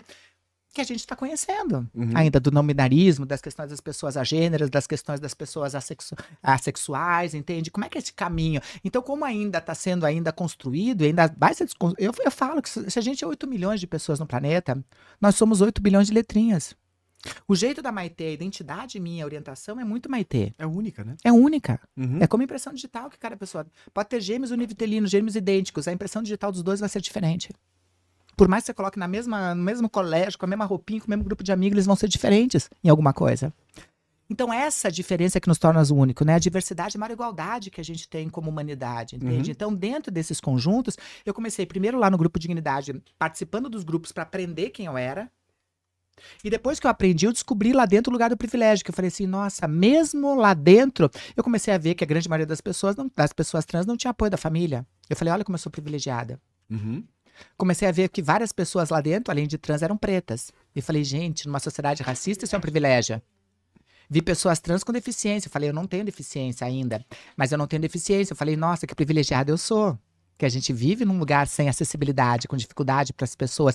Então eu comecei a ver esses lugares e falei, eu tenho que usar esse meu privilégio para abrir portas. E é o que eu falo. Quanto mais privilégio a gente dorme, Guilherme, mais a gente tem que ser parte responsável da mudança quando a gente acorda. Quanto mais privilégio você tem quando você dorme, você tem que ser agente de mudança. Você não pode ser mais um, você tem que ser o um que vai ajudar essa sociedade a ser melhor, porque senão você tá fazendo errado. A sociedade voz, né? Só vai ser melhor, entende, Guigo, quando for bom para todo mundo. Não pode ser bom somente para algumas pessoas, tem que ser bom para todo mundo. Bom que eu digo com relação a afeto, com saúde, educação, com relação a transformar sonhos em propósitos de vida, senão a gente deu ruim como sociedade, entende? Porque senão sempre vai ter essa desigualdade presente. Então foi aí que eu comecei esse trabalho de militância, quando eu comecei a me identificar enquanto esse lugar de privilégio, e que eu tinha que usar da minha vez, que eu tinha através dos meus privilégios, de portas que foram abertas para mim através desse privilégio, para que essas pessoas que têm voz, porque a gente acha que não, essas pessoas não têm voz, têm. Todas as pessoas têm voz. Essas vozes não são ouvidas, né? O que a gente tem que fazer através dos privilégios é fazer com que essas vozes tenham vez de serem ouvidas. É por isso que eu não gosto muito da palavra empoderamento, porque você não vai dar poder para outra pessoa, você não vai tirar o teu poder e dar para ela. Ela tem. Você tem que reconhecer o poder que ela tem. E ela também. Nossa, e ela também, muitas vezes, entende? Então é este lugar que a gente tem que fazer. E isso foi me levando para os lugares de militância, então, de fundar. Eu fundei a primeira organização só trans lá em Curitiba, que é o Transgrupo Marcela Prado, entende, sabe? E daí eu fui participando de várias dessas construções. Aqui eu sou madrinha da Florescer, que é a maior casa de acolhida que tem de pessoas trans aqui em São Paulo, entende? Então eu fui participando do grupo Mães da Resistência, que eu sou influenciadora e embaixadora. Então eu fui participando desses lugares, porque para mim movimento social é o movimento de onde eu venho, é o movimento que eu construí a minha identidade através dessa observação dos outros, entende, Guigo? Então foi isso. As empresas vieram com a Transemprego, que eu não acreditava, porque eu era muito traumatizada de empresas, porque quando eu fui fazer direito, essa minha faculdade de Direito lá, quando eu fiz faculdade de Direito em Curitiba, que era só Direito na época ainda, né? Hoje é uma universidade com vários cursos. Eu fui fazer Direito, por exemplo, quando eu fui no 5º período, que eu fui procurar estágio, que todo mundo vai fazer, eu era apaixonado por Direito Penal. Gente, fui nos 20 melhores escritórios de Direito Penal e sempre fui muito boa aluna, por conta daquilo que a gente falou, de querer ser sempre a melhor em tudo que você faz, por conta deste lugar que a gente precisa sempre estar um pouco mais à frente, dessa eterna aprovação, tudo, Guigo. Dos 20 escritórios, nenhum me deu oportunidade de estágio. Eu tranco minha faculdade de Direito no 5º período achando que o problema era comigo. Caramba. Porque eu não entendi do que hoje a gente fala nas empresas de vieses inconscientes, que são esses preconceitos. Uhum. Então, quando entro para trabalhar dentro das empresas, entende? Hoje em dia são 2.475 empresas que eu passei. Quando eu entro neste lugar de trabalhar nas empresas, eu entro com o pé atrás falando, vocês são ruins, vocês são aquelas pessoas que não me deram oportunidade. Então, eu mesma tive que tirar os preconceitos que eu tinha daquela época que eu tinha vivido. E hoje em dia é o que eu faço. Só no passado a gente empregou 1.113 pessoas trans só no passado. Uau. São 2.475 empresas parceiras da Transemprego. Foram 726 palestras só no ano de 2022 que eu fiz. Entende? Eu viajei do Oiapoque ao Chuí. Entende? Ensinando gente a não ter medo de gente. Ensinando a gente a ter fluxo de recrutamento e seleção que de verdade sejam mais humanos. Que tratem com humanidade as pessoas. E é o que eu faço hoje em dia nas empresas. Ensinando este caminho, entende? E mostrando que é possível. Porque a gente só pode... O pessoal pergunta para mim, mas qual que é a empresa ideal? Não tem. Não tem empresa ideal porque a gente não é o humano ideal. A gente só vai ter empresas e sociedades melhores quando a gente for melhor enquanto sociedade. E é por isso que eu falo que não adianta a gente criar, por exemplo, lógico que é importante ter uma Erika Hilton, a gente ter uma Duda Salabert lá, representando a gente dentro da nossa esfera federal, como deputadas e etc. Lógico que é importante criar essas normativas, mas se você não tem do lado de cá uma população que respeite essas leis, e você sabe disso, elas são perdidas, essas leis, por mais incríveis que sejam. Se você tem empresas com ótimos códigos de conduta, que as pessoas colaboradoras que estão lá dentro não respeitam esses códigos de conduta, não funciona. É por isso que eu falo que a gente, eu e você, que somos CPF, a gente é que vai mudar esse CNPJ. Não é o CNPJ que vai mudar o CPF. Uau. A gente precisa ser agente dessa mudança. E isso eu comecei a fazer nesses anos todos que eu trabalho com empresas, né? Sendo professora, que eu amo ser, fazendo essa parte de consultoria com a Integra Diversidade, entende? Levando um pouco mais de possibilidades, entende? Transformando este lugar... sabe, que sejam mais, que as pessoas possam ser mais felizes, né? Que a gente fala com o ambiente de segurança psicológica, porque pessoas felizes, logicamente, vão produzir melhor. São aquelas empresas que você não vai dizer só, eba, sextou, eu tô indo embora. Você vai dizer, eba, segundou, eu também voltei. Porque você vai ver que aquelas horas que você dedica, no mínimo 8 horas, que às vezes é a mais de trabalho que a gente dedica, você tá dedicando para empresas que estão construindo não só produtos bons e serviços incríveis, né? Porque para mim uma empresa só deveria existir se tivesse bons produtos e serviços, né? Senão não deveria nem existir. Mas transformando, dedicando o teu tempo para que o nosso mundo seja melhor. Esses dias eu li uma frase de uma escritora chamada Djanira Silva. Ela tem uma frase que ela diz assim, nessa vida, a gente acha que a gente é o que a gente junta. O dinheiro que a gente junta, as roupas que a gente junta, os amores que a gente junta, os trabalhos que a gente junta. Mas a gente é totalmente o contrário. A gente não é o que a gente junta. A gente é o que a gente espalha. Até porque o que a gente junta, né, dessas coisas todas que a gente junta, a gente nem vai levar. Seja porque você vai morrer e o caixão não tem nem gaveta, seja porque se você for cremado, cremada, vão botar fogo naquilo que você está tentando levar. Nem isso você vai levar. Agora, o que a gente espalha, as sementes que a gente planta, que a gente nem se preocupa, porque a gente só está preocupado em acumular, em juntar, em ter investimentos que a gente tem, etc., entende? A gente não se preocupa com a gente junto. Empresa é a mesma coisa. Empresa não é bons produtos e serviços, é o que ela espalha de verdade para que esse mundo seja um pouco melhor, seja um pouco mais humano. A marca que ela deixa. Tá, que a gente segue nessa revolução 5.0. A gente que vem da revolução 4.0, essa revolução tecnológica, de chats, GPTs, de tecnologias, de inteligência artificial, entende? A revolução 5.0 é a revolução humana. Que a gente tem que ser a melhor versão da gente do que a gente era ontem. E agora o que eu mais conheço nessas palestras que eu faço é assim, milhões de pessoas que vêm me procurar, Maitê, eu quero mudar minha empresa. Maitê, eu quero mudar o mundo. E eu falo, e vamos mudar você? E a pessoa... Não, mas eu não preciso. Eu falo, não. Tem que começar por você. Você precisa, porque se você não mudar, vão ser 8 bilhões de verdades. Sim. E aí vai ser quem tem mais poder. Olha, eu tô te pagando, você vai executar do meu jeito. Aí um querendo botar a verdade em cima do outro. Todo mundo tem que mudar. Todo mundo tá enviesado. Todo mundo tá ruim. Todo mundo tem que ser essa melhor versão. Eu posso dizer, Maitê, que muito dessas sementes estão na diversidade, equidade e inclusão, seu livro. Estão aí várias sementinhas. Parece complexo. É um livro que o Ricardo Almeida trouxe aí a gente, né? A Carolina Ignara, a Sandra Gioff, a Super Jojete Lemos e eu para escrever junto com o Ricardo, que foi o grande mentor para juntar essas mulheradas todas aí. É um livro bem didático para as pessoas que querem começar. Tá sendo bem legal e acho que é um livro para as pessoas começarem, para saber que não tem tamanho de empresa, que todo mundo pode começar. É um livro que não é só para empresa, então é um livro para a gente começar fazendo as nossas famílias, que também é um universo de microempresa das nossas famílias, né? Do nosso Família que eu digo, não só de parentesco, mas família, essas pessoas que a gente, por afeto, vai acolhendo nas nossas vidas, etc. Então é um livro pra gente entender como fazer essas pontes. É um livro que te ensina como você ter essa observação, né? Porque ser humano não nasceu pra ter limite, né? Limite é bom em cartão de crédito quando a gente não tem dinheiro, né? Limite é município. Uma coisa que eu sempre falo. Ou cartão de crédito e quando a gente não tem dinheiro, né? Pra gente nasceu pra ser horizonte. Uhum. Ser humano nasceu pra tirar aquele cabresto que a sociedade impõe desde que a gente nasce e fazer assim. E tipo, oi, tem 360. É por isso que fala que o melhor sensômetro que a gente tem, ó, é pescoço. Uhum. Porque você consegue olhar e começa a perceber, tipo, por que não tem pessoa preta nessa festa que eu vim? Por que eu vou naquela pizzaria e eu não vejo pessoas com deficiência naquela pizzaria que a pizza é tão boa? Ah, é porque tem degrau, elas não conseguem subir. Você começa a entender a acessibilidade. Uhum. Você vai numa festa de 15 anos e você fala, gente, eu tô numa festa super incrível, com um ótimo DJ, etc. Por que só tem 2 pessoas pretas? Uma tá me servindo no bar e a outra tá limpando minhas fezes. Será que elas não gostam de estar aqui dentro? O que acontece? Você começa com o teu pescoço a perceber que tem algo muito errado na tua vida. E quando você percebe, você começa a querer ser agente dessa mudança, que nem eu falei. E é isso que vai mudando. Porque você não consegue mais estar nesses ambientes se você não for agente dessa mudança. Sabe? Você começa a ver que o errado é você se você não faz alguma coisa para mudar aquilo. Gente, esse livro maravilhoso da Maitê, vai estar o link aqui embaixo para vocês conferirem.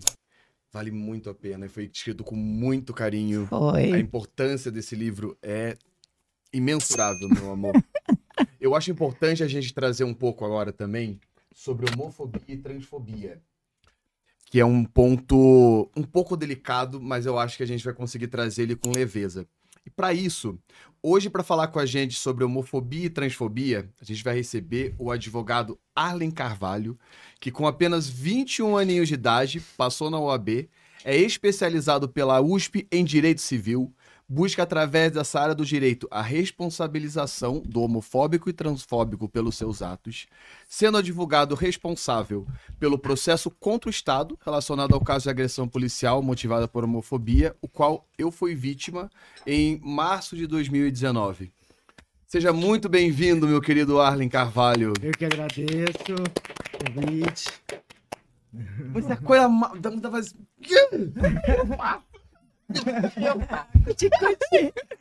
Meu querido, muito obrigado por aceitar esse convite e estar aqui com a gente para bater esse bate-papo, para fazer esse bate-papo. Nossa, o prazer é todo meu, Guigo, ter a oportunidade de poder falar de um tema tão pouco discutido atualmente, né? Então é um prazerzaço falar, né, sobre o tema e sobre o seu processo, né, exclusivamente. Eu acho importante a gente abrir um parênteses sobre o que aconteceu aquele dia, porque muitas pessoas perguntam, mas o que de fato aconteceu? O que foi a agressão? Como que aconteceu? Em que pé está o processo judicial? Então, eu acho importante a gente dar um resumo para vocês sobre o ocorrido, até para as pessoas compreenderem melhor o que de fato aconteceu. Muito bem. Março de 2019, era pós-carnaval, uma semana depois que tinha acabado o carnaval, o bloco da Cláudia Leite, na Barra Funda. Eu tava muito feliz porque era o bloco que eu mais queria ir, eu amo a Cláudia Leite e tava muito feliz de estar lá. Só que no meio começou uma chuva muito forte, do nada, no meio da festa começou uma chuva muito forte. E eu tava com um amigo e a gente tava se divertindo no meio dessa chuva, a gente falou, bom, vamos correr. Ele tava com uma capa de chuva, vamos dividir essa capa de chuva em algum lugar e a gente vai pulando de ponto em ponto até conseguir um lugar mais seguro pra gente ficar. Isso a gente fez.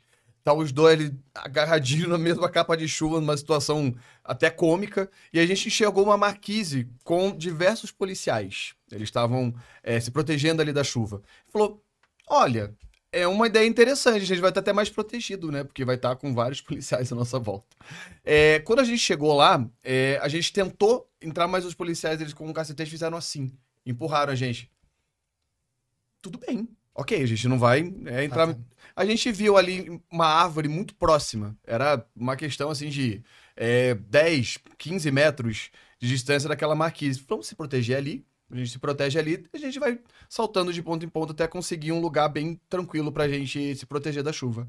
E a gente ficou embaixo daquela árvore que tava ali e os policiais se incomodaram com o fato da gente estar ali embaixo, a gente tava dando risada, se divertindo. E um deles saiu, que era o comandante deles, saiu da posição. Ele foi até a gente e falou: aí vocês também não vão ficar. A gente ficou sem reação. Eu posso saber por que eu não posso ficar embaixo da árvore? Vocês podem me falar um motivo plausível pra eu não ficar aqui embaixo? E eu tava completamente sóbrio. Eu não tinha, até porque na semana anterior eu tinha bebido, não queria beber nada, eu tava completamente sóbrio, completamente ciente do que eu tava fazendo. Eu estava perguntando de uma forma clara por que eu não podia ficar. Não estava desrespeitando ninguém, não estava fazendo mal pra ninguém. Nisso começou a maior confusão, porque veio um policial daqui, outro policial dali, e eles começaram a agredir a gente gratuitamente. Gratuitamente. Não teve explicação. Eles simplesmente queriam que a gente saísse dali. E eu não entendia o que estava acontecendo, por que estava acontecendo. Até então eu não tinha associado ao crime de homofobia. Nem passou na minha cabeça. Sim. Falei, nossa, eu devo ter vacilado muito como policial. Porque eles estão fazendo isso com a gente porque eu devo ter feito alguma coisa muito errada. Quando eu me dei conta, eu estava sendo arrastado por 6 policiais durante todo o trajeto ali ao redor da churrascaria até um ponto onde estavam as viaturas. Uma viela onde estavam as viaturas. E ali eu lembro que eu só gritava: por favor, não me mata. Por favor, não me mata. Porque eu não tava entendendo o que tava acontecendo, por que eles estavam fazendo aquilo. Aí eu levei um soco na boca, qual marca eu tenho até hoje, inclusive fiz alguns procedimentos para diminuir, mas não vai sair. Até hoje eu tenho uma marca no olho, que toda vez que eu olho no espelho ali, eu falo, nossa, ficou uma marca ali. Todos os dias eu lembro disso. E eu falava, não me mata, não me mata. E eu lembro que eu levei um mata-leão. E esse mata-leão, ali veio um branco. Eu não lembro o que aconteceu, porque eu apaguei. Eu lembro que eu tava no chão. Onde que eu tô? O que tá acontecendo?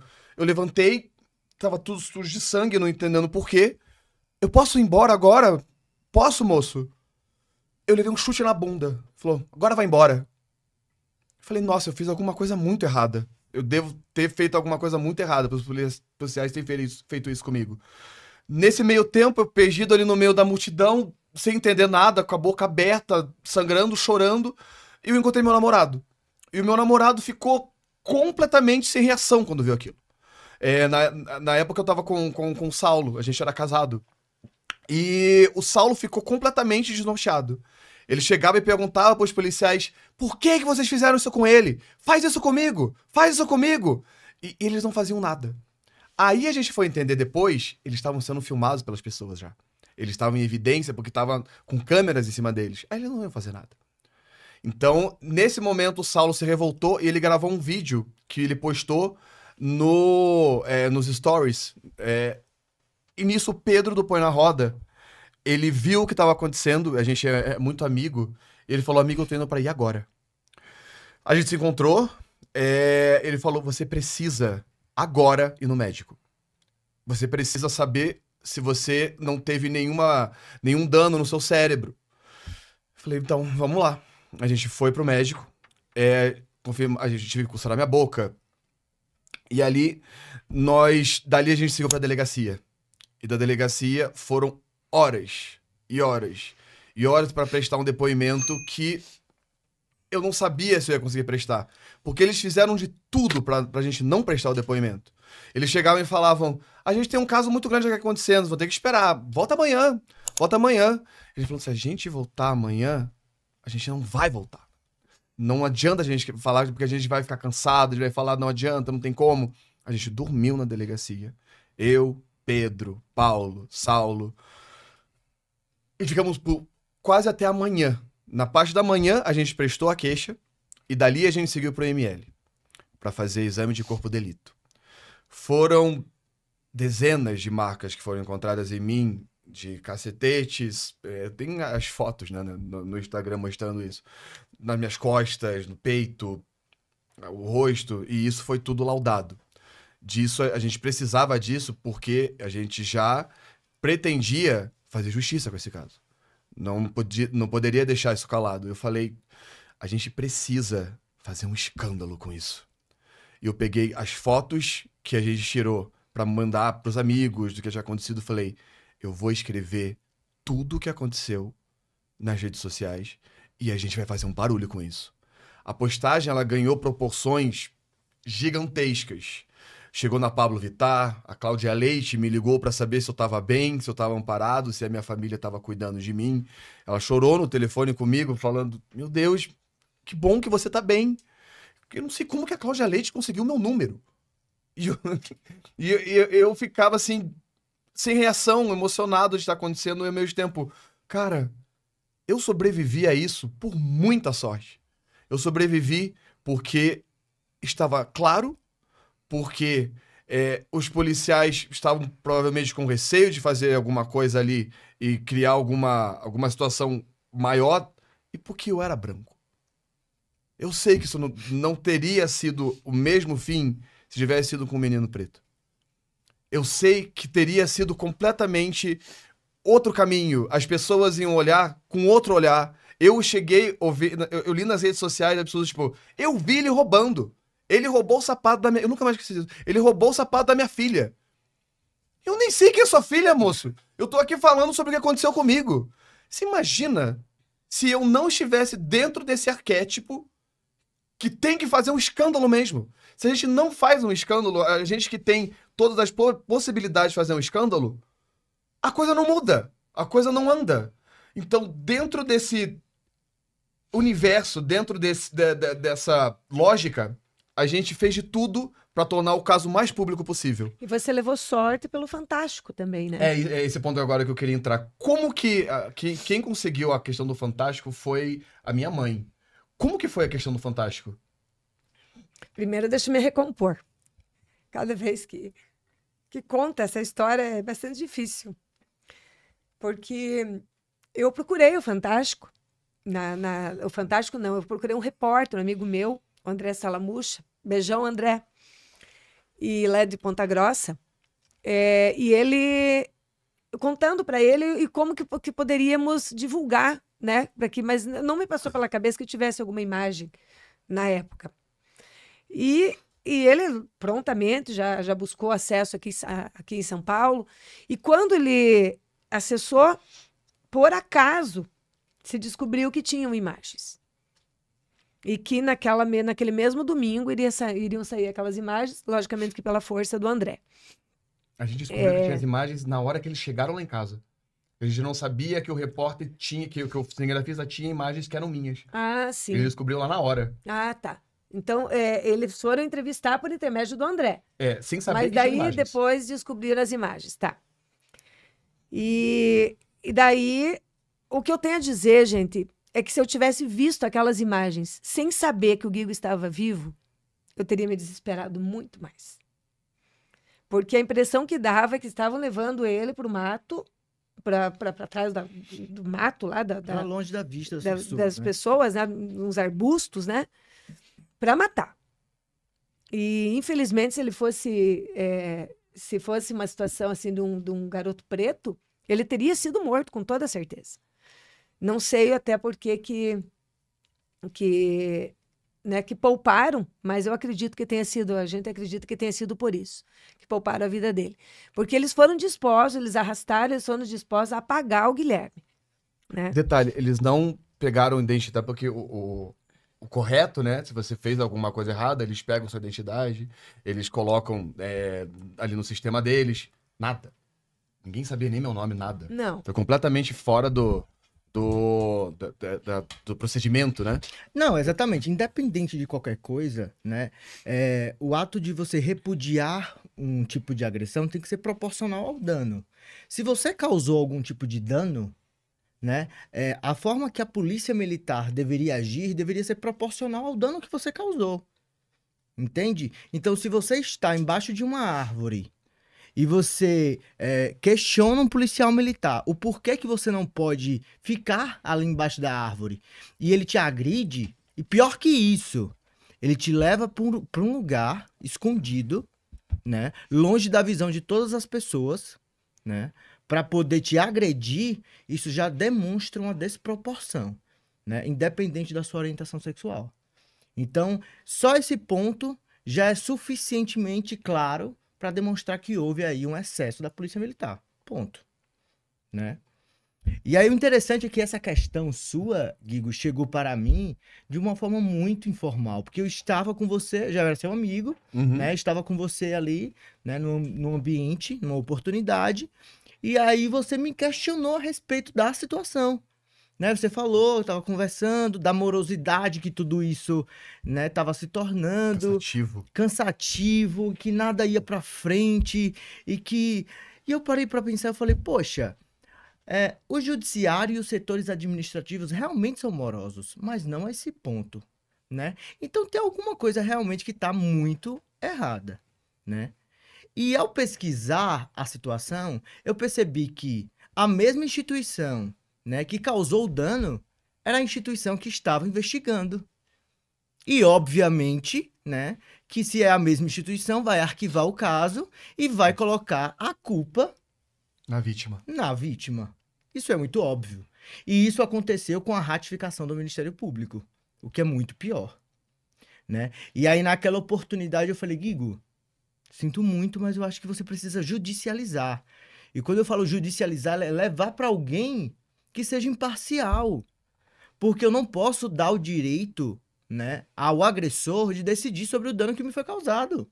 Isso é muito óbvio, né? Então eu preciso judicializar, eu preciso levar para um setor que seja imparcial, que possa analisar a minha situação de acordo com as provas que eu tenho. E eu tenho muitas provas, né? Eu tenho filmagens, eu tenho testemunhas, né? Eu tenho tudo que for possível para que o juízo, né, a figura do juiz no caso, né, enquanto competência, possa analisar minhas provas e possa dizer se eu tenho realmente o meu direito de ser quem sou.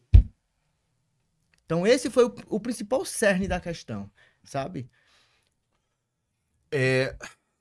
Hoje a repressão à comunidade LGBTQIA+, ela equipara-se ao crime de racismo. Por que a gente ainda não tem uma lei específica para o crime de homofobia? Você acha que a gente está próximo de encontrar um caminho mais adequado? Em que pé está essa resolução? Bom, essa equiparação já é um grande avanço, né, para a comunidade, no que tange a possibilidade de criminalização, né? Mas aí eu começo a refletir sobre essa situação de criminalização e responsabilidade civil, né? Por exemplo, a gente tem a possibilidade de criminalizar, que foi a possibilidade que você tentou inicialmente, né? E você tem a possibilidade de você levar isso ao judiciário, né? E tentar responsabilizar civilmente o Estado, a fazenda pública, em detrimento do dano que você sofreu, né? Existem projetos de leis para serem aprovados, o STF não é competente para legislar, mas na falha, na ausência de uma lei, seja por mandado de injunção, seja por uma ação direta de inconstitucionalidade por omissão, né? O STF ele tem, né, a capacidade e a legitimidade de poder, né, decidir determinadas situações para que determinados grupos possam ser abarcados, né, por certos direitos. Então, enquanto ainda não existe um projeto de lei aprovado pelas duas casas no Congresso Nacional, existe uma equiparação ao crime de racismo, né, que está lá no artigo 20, né, da Lei 7.716, onde você pode utilizar, né, para poder levar o seu direito a um dos entes administrativos. Mas a questão é, se eu levo a um ente administrativo que não está preparado o suficiente para poder entender o meu direito e poder efetivar o meu direito, como é o caso da Polícia Militar, que te causou dano e ela mesma teve que julgar o inquérito policial, eu tenho que judicializar, né? E ratificado pelo Ministério Público, o que é pior, o pior Você de falando tudo. isso parece piada. Chega a ser um absurdo tão grande. A pessoa que te causou o dano é a pessoa que decide o que ela vai fazer. Então você entra num crivo de subjetividade. Exato. Entendeu? Eu, enquanto causador do dano, né, tenho a subjetividade de decidir se eu vou querer ou não, né, reconhecer o seu direito de ser quem você é, né? Porque ali ficou muito óbvio, né, pela situação, né, que era uma situação de homofobia. Óbvio, não né? se justificava. Não nada se mais. justificava. Não existe outra justificativa para tudo aquilo, né? Então, assim, a necessidade de você judicializar é muito importante, né? Porque você leva tudo isso para o crivo da imparcialidade, Sim. né? Então, juntando todas as provas, né? Por mais que o juiz ele também não reconheça na sentença, você ainda tem a possibilidade de poder recorrer, né? Para o Tribunal de Justiça. Você ainda tem a possibilidade, né? De ir para o STJ, de ir para o STF, ou cumulativamente nos dois, no recurso especial, no recurso extraordinário, né? Então, assim, você tem a possibilidade de levar para mais pessoas poderem analisar o seu direito, né? Então, para mim, essa equiparação do crime de racismo... Eu sou civilista nato, né? Eu não sou criminalista, né? Então... Mas, assim, você deixar isso na seara criminal, né? Você deixa muito sobre o crivo da subjetividade. Sim. Né? Você pode pegar um delegado que seja extremamente homofóbico. Você pode também pegar um delegado que não seja, né? Então, então você fica muito nessa questão né, de lidar com a subjetividade da autoridade que está ali analisando a sua situação. Né? Quando você leva para o judiciário, não. Né? Então, essa é a grande dica. Né? Essa é a grande dica. Sofreu violência, judicializa. Judicializa, com certeza. Você quer fazer um boletim de ocorrência inicialmente? Faça. Porque o boletim de ocorrência é a sua primeira prova ali. Você vai conseguir provar no boletim de ocorrência que você sofreu um dano, pelo menos. Né? Caso você não tenha uma testemunha, caso você não tenha uma filmagem, caso você não tenha alguma outra prova, então faz o boletim de ocorrência, mas não deixa de judicializar. Pelo menos nessa situação atual em que a gente se encontra, né? Onde existe ainda, nessa questão de equiparação, não existe uma lei ainda aprovada, né, que possa fortalecer e nos proteger, né? Então é mais ou menos isso, né? É judicializar e levar para o crivo do judiciário. Puxando um pouquinho para a realidade da Maitê, das mulheres trans como um todo, como que você tem percebido os casos de transfobia no Brasil? Como que eles têm evoluído? Tem evoluído? As resoluções elas têm chegado ou tem sido uma dificuldade ainda muito perceptível para que essa comunidade seja atendida judicialmente? Judicialmente é mais pelo crivo da responsabilidade civil mesmo, né? Aí se equipararia também à questão da homofobia. Agora, Maitê, você pode me corrigir se eu estiver errado, já que você também está né, na seara aí administrativa. Existe um decreto aqui em São Paulo, né, que dá o direito da mulher trans procurar a delegacia da mulher e se proteger administrativamente. E até de colocar junto, né? A Maria da Penha já é aberta, inclusive, para pessoas trans, né? Para mulheres trans e travestis, né? Então a Maria da Penha já é extensiva, já tem esse entendimento como uma extensão para você estar usando em caso de violência que você tenha, enfim, né? Então aqui já tá. A gente sabe que a gente ainda tem delegacias, lógico, a delegacia da mulher é um lugar onde você consegue uma abertura muito mais humana, né, porque são preparadas de uma maneira diferente, mas a gente sabe que também ocorrem vários casos de transfobia dentro dessas delegacias também, né, porque a gente ainda tem, infelizmente, inclusive, tanto... não só juízas, mas a gente, lógico, a gente sabe que o feminino é muito melhor nessa questão de amplitude, de entendimento dessas humanidades, mas a gente sabe que a gente ainda encontra muitas delegadas que ainda são fechadas com relação a isso, que ainda acham que mulheridades tem a ver com cisgeneridade, tem a ver com ter nascido com útero, então a gente sabe que ainda tem essa dificuldade internamente, né? Mas essa necessidade que o doutor falou, da gente denunciar, né? Porque o que a gente tem é a denúncia, né? Porque quando não acontece a denúncia, né, Guigo, muitas vezes é como se não tivesse ocorrido o fato, né? Então o fato tem que ser colocado. Por mais que não tenha punição, por mais que você saiba que o teu direito não vai ser respaldado, entende? Mas ter a denúncia, ter um boletim de ocorrência, por mais que dê cansaço, como der em você, e a gente ainda tem um sistema que vai fazer isso, porque vai te cansar para que você não faça, né? Vai te preparar para que você... não adianta você fazer, né? Quantas vezes você escuta as pessoas falando, né? Não adianta. Eu ouvia que você vai ter mais não adianta, sabe? Então, é você fazer, mesmo que não adiante, entende? Porque este passo é essencial, que nem o doutor está falando, porque sem isso você não tem nada mesmo, entende? Então faça mesmo, faça registrar, entende? Se não quiser registrar como homofobia, como transfobia, faça constar em ata que a pessoa não quis que registrasse como homofobia e transfobia mesmo sendo, entende? Faça constar isso mesmo que ele não queira tipificar isso enquanto crime ou quanto atitude criminosa, entende? Então façam a denúncia. Então hoje em dia tem esses decretos, né? A gente tem uma abertura muito melhor, eu vejo, né? Mas tudo que é nosso aqui ainda é muito quanto na esfera do Supremo, né? Uhum. A gente acabou de ver, né? Nessa semana que passou, a gente acabou de ver nomes de mães lésbicas sendo tirados das suas identidades na Itália, né? Nossa, eu Das vi isso. identidades na Itália, a gente acabou de ver.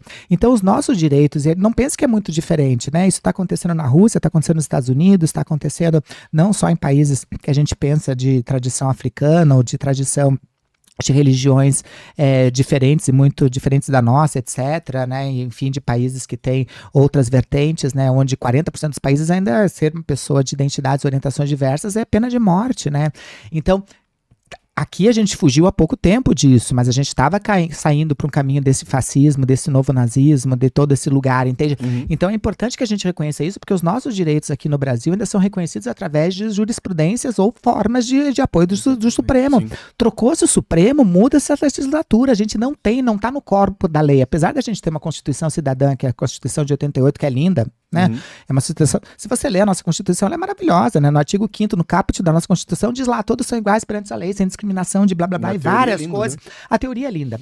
Só precisava a nossa Constituição. A gente não precisaria ter outros corpos regimentais. A gente não precisaria ter esses montes de códigos de conduta, de tipificações, se a Constituição cidadã fosse respeitada na sua integralidade, coisa que não é, de fato, entende? Então, o que a gente precisa de fato, entende, Guigo, é as pessoas entenderem que, tipo, às vezes pode não adiantar no teu, mas sem o teu vai ficar mais difícil da gente conseguir fazer, entende? Uhum. Então a nossa luta tem que ser constante, entende? Não dá pra gente baixar a guarda e dizer tá tudo bem, porque não tá bem, entende? Não somos todos iguais, entende? Infelizmente, a gente sabe, que eu falei, que a diversidade é a nossa guardada, somos todos diversos, mas algumas pessoas, por conta desses privilégios ou da falta de acesso a esses privilégios, vai ter mais dificuldade. Principalmente se for gay, principalmente se for trans, principalmente se for preta, simplesmente se você for mais de 50 anos, se você for uma pessoa migrante, você vai encontrar mais dificuldades, porque a gente não tem uma lei que verdadeiramente é inclusiva para todo mundo. Então, as dicas que o doutor está passando, do tipo, denunciem, façam, fique que nem o Guigo falou, entende? Fique horas lá, não sai enquanto não fizer. Se fortaleça, se você não tem pessoas, procure ONGs para estar junto com vocês, entende, sabe? A gente não tá mais sozinho, hoje em dia tem muito sistema de apoio, entende? Se você não tem, coloque na internet, grave vídeos, entende? Peça para as pessoas estarem junto. Se você sofreu alguma coisa, pegue 2 testemunhas perto, entende? Sempre tem um vizinho vendo, pergunte, pegue o telefone dessa pessoa. Eu sei que na hora a gente tá nesse nervosismo, é muito difícil ter essa consciência, mas pegue essa consciência, porque é importante nos casos como esse, sabe? Pra gente conseguir fazer um caminho, pelo menos, para dar início nisso, sabe, Sim. Guigo? Porque tem leis, está mudando, mas ainda está muito longe do que a gente precisa, né? Arlen, você tem mais algum caso relacionado à homofobia e transfobia que a gente pode comentar também? Olha, de homofobia e transfobia não exatamente, porque as pessoas realmente elas não querem procurar os direitos, elas não se colocam no lugar de detentoras do direito, sabe? E principalmente agora, porque essa decisão de equiparação é de 2011, né?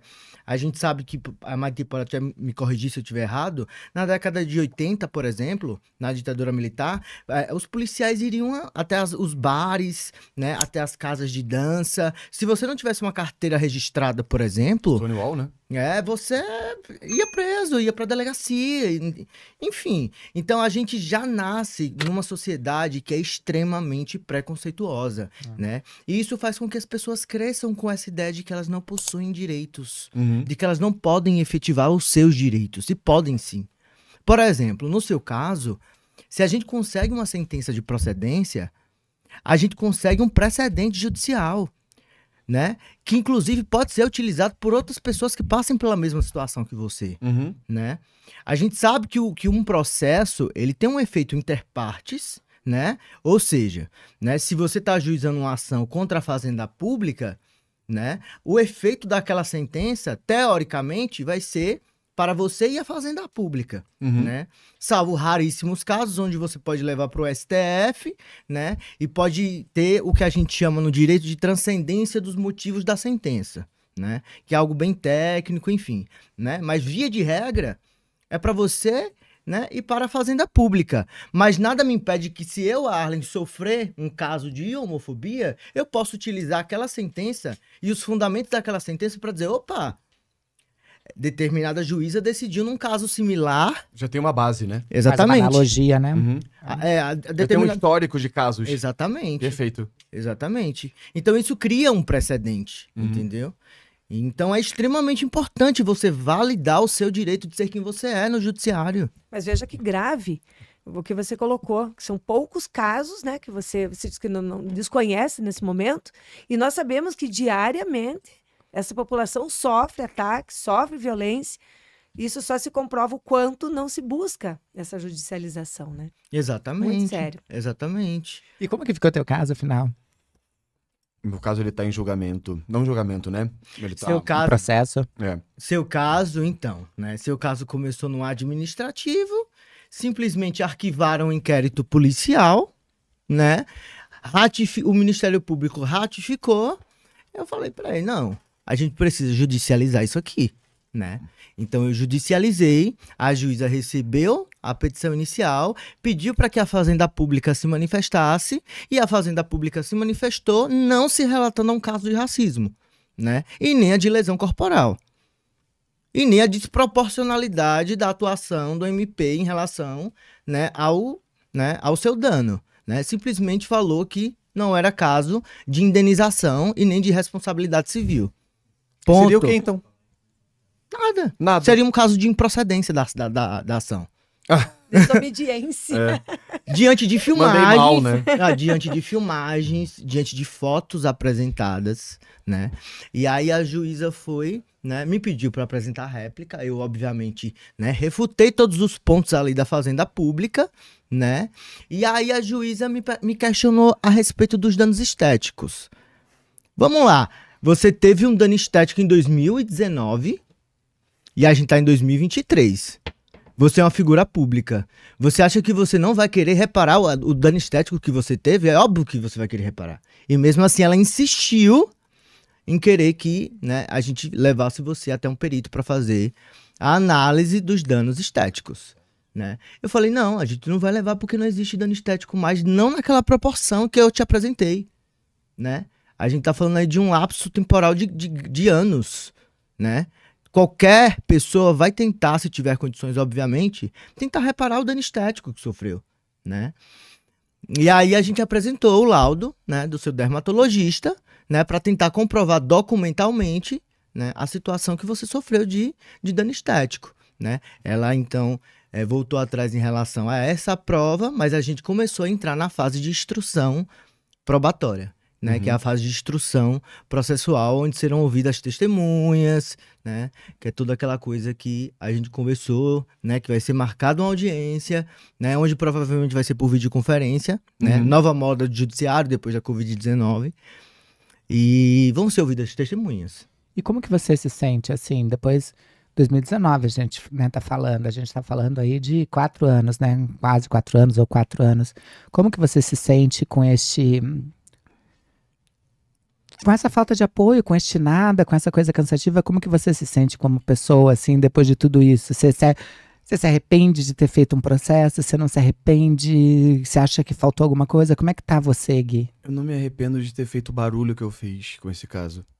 Porque quando eu percebi que eu tinha ali uma oportunidade de fazer uma limonada com aquele limão, que o que eu quero dizer com isso? De tornar o caso público e incentivar outras pessoas a fazerem aquilo que eu estava fazendo, eu coloquei no meu livro um capítulo sobre o que fazer em casos de homofobia, ditando passo a passo. O que você faz na delegacia, como se procura advogado, se não tem advogado, como pagar advogado, o que você faz, se não estão te ouvindo, o que você tem que fazer. E eu fiz um vídeo também, vou deixar até para vocês o link aqui embaixo.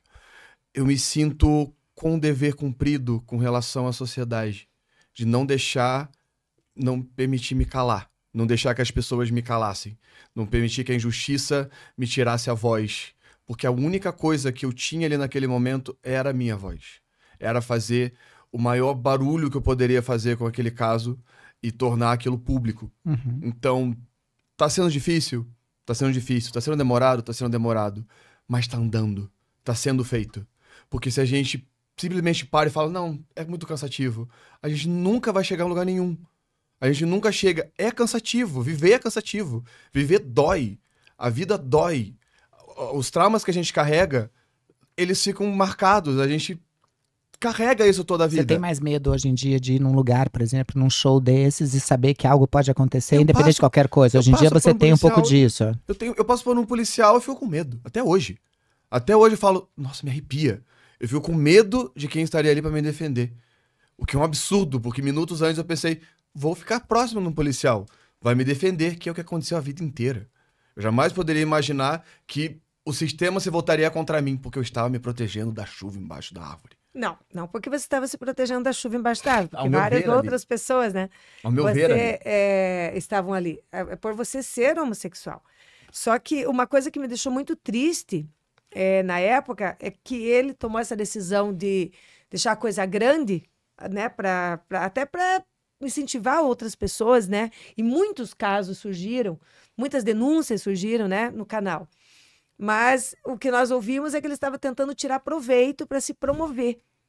Né? Quer dizer, as pessoas dão um jeito, né, nesses momentos, além dele sofrer aquela violência, ele ainda sofreu a violência de acharem que ele estava tirando proveito de uma situação triste que aconteceu com ele.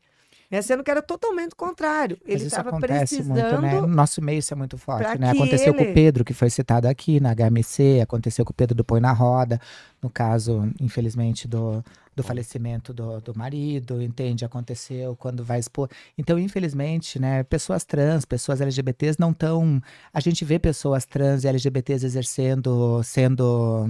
tendo atitudes homofóbicas, transfóbicas, a gente vê mulheres exercendo machismo, a gente vê pessoas pretas exercendo racismo. A gente criou uma sociedade tão doente que a gente vê essas pessoas que, infelizmente, né, e é uma frase que não é minha, mas que falam, realmente, eu não sei de quem é, mas já fica claro que não é minha, falando, né, que o opressor só é forte porque entre o oprimido tem muita gente querendo tomar o lugar do opressor, Sim. entende? Então, tem muita gente dentro desse lugar que acha que se associando a esse tipo de coisa ou tendo esse tipo de discurso, entende? Tá um pouco menos vítima ou tá um pouco menos suscetível a ser vítima de algo, entende?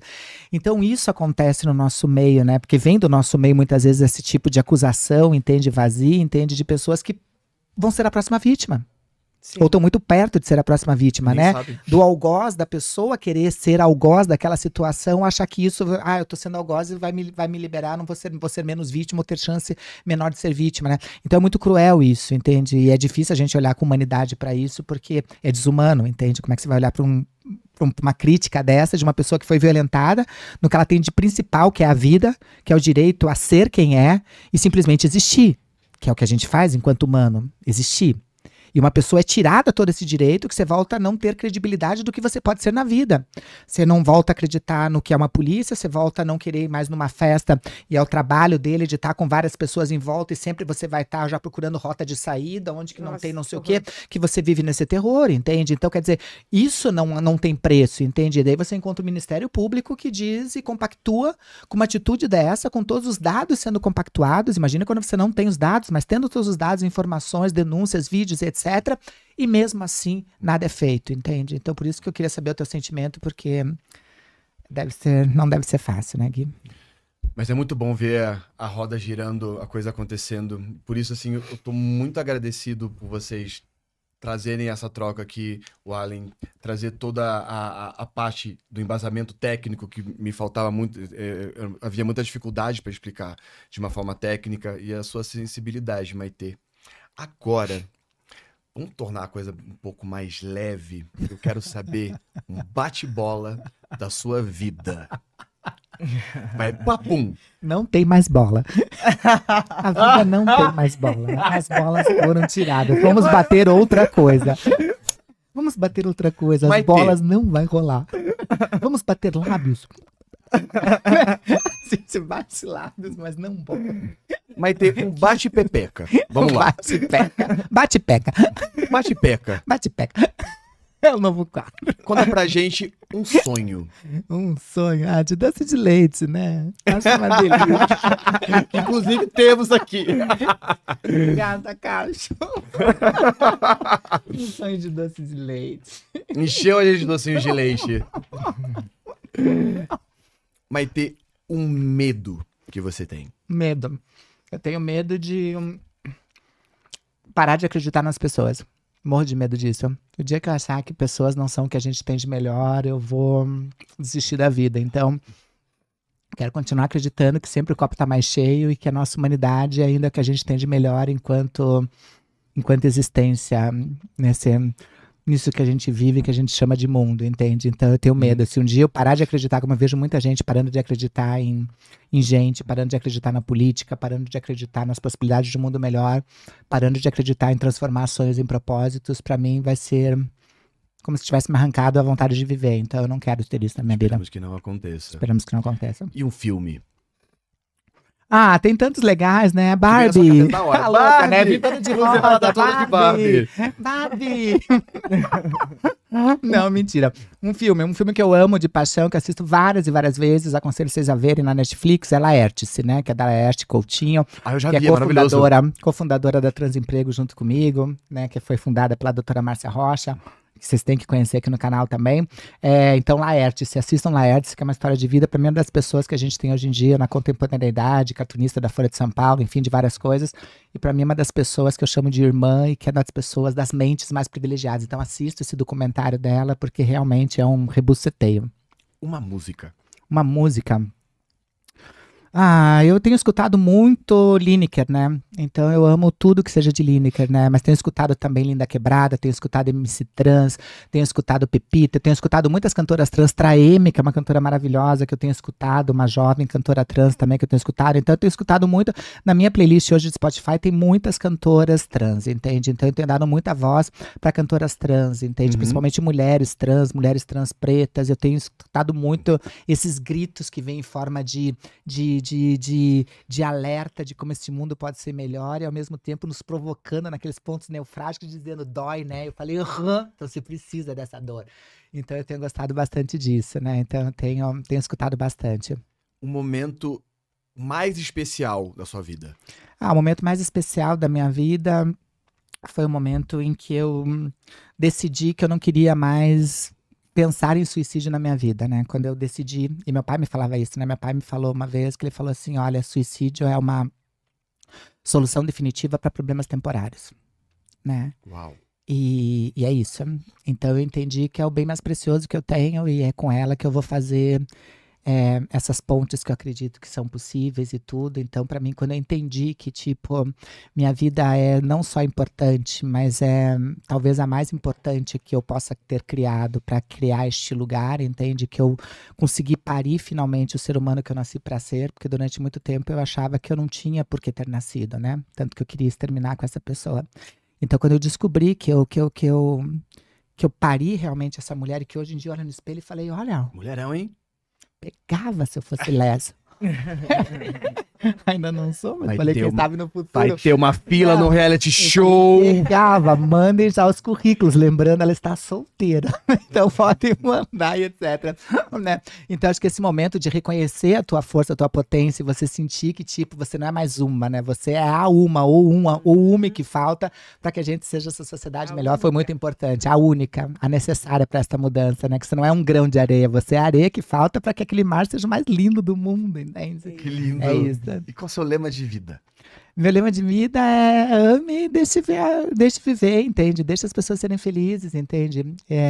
Eu tenho uma frase, né, que é uma frase do Peter Brook, que é um cara do teatro muito legal e que me acompanha também há bastante tempo. E ele diz assim, nessa vida tudo pode, só não pode qualquer coisa.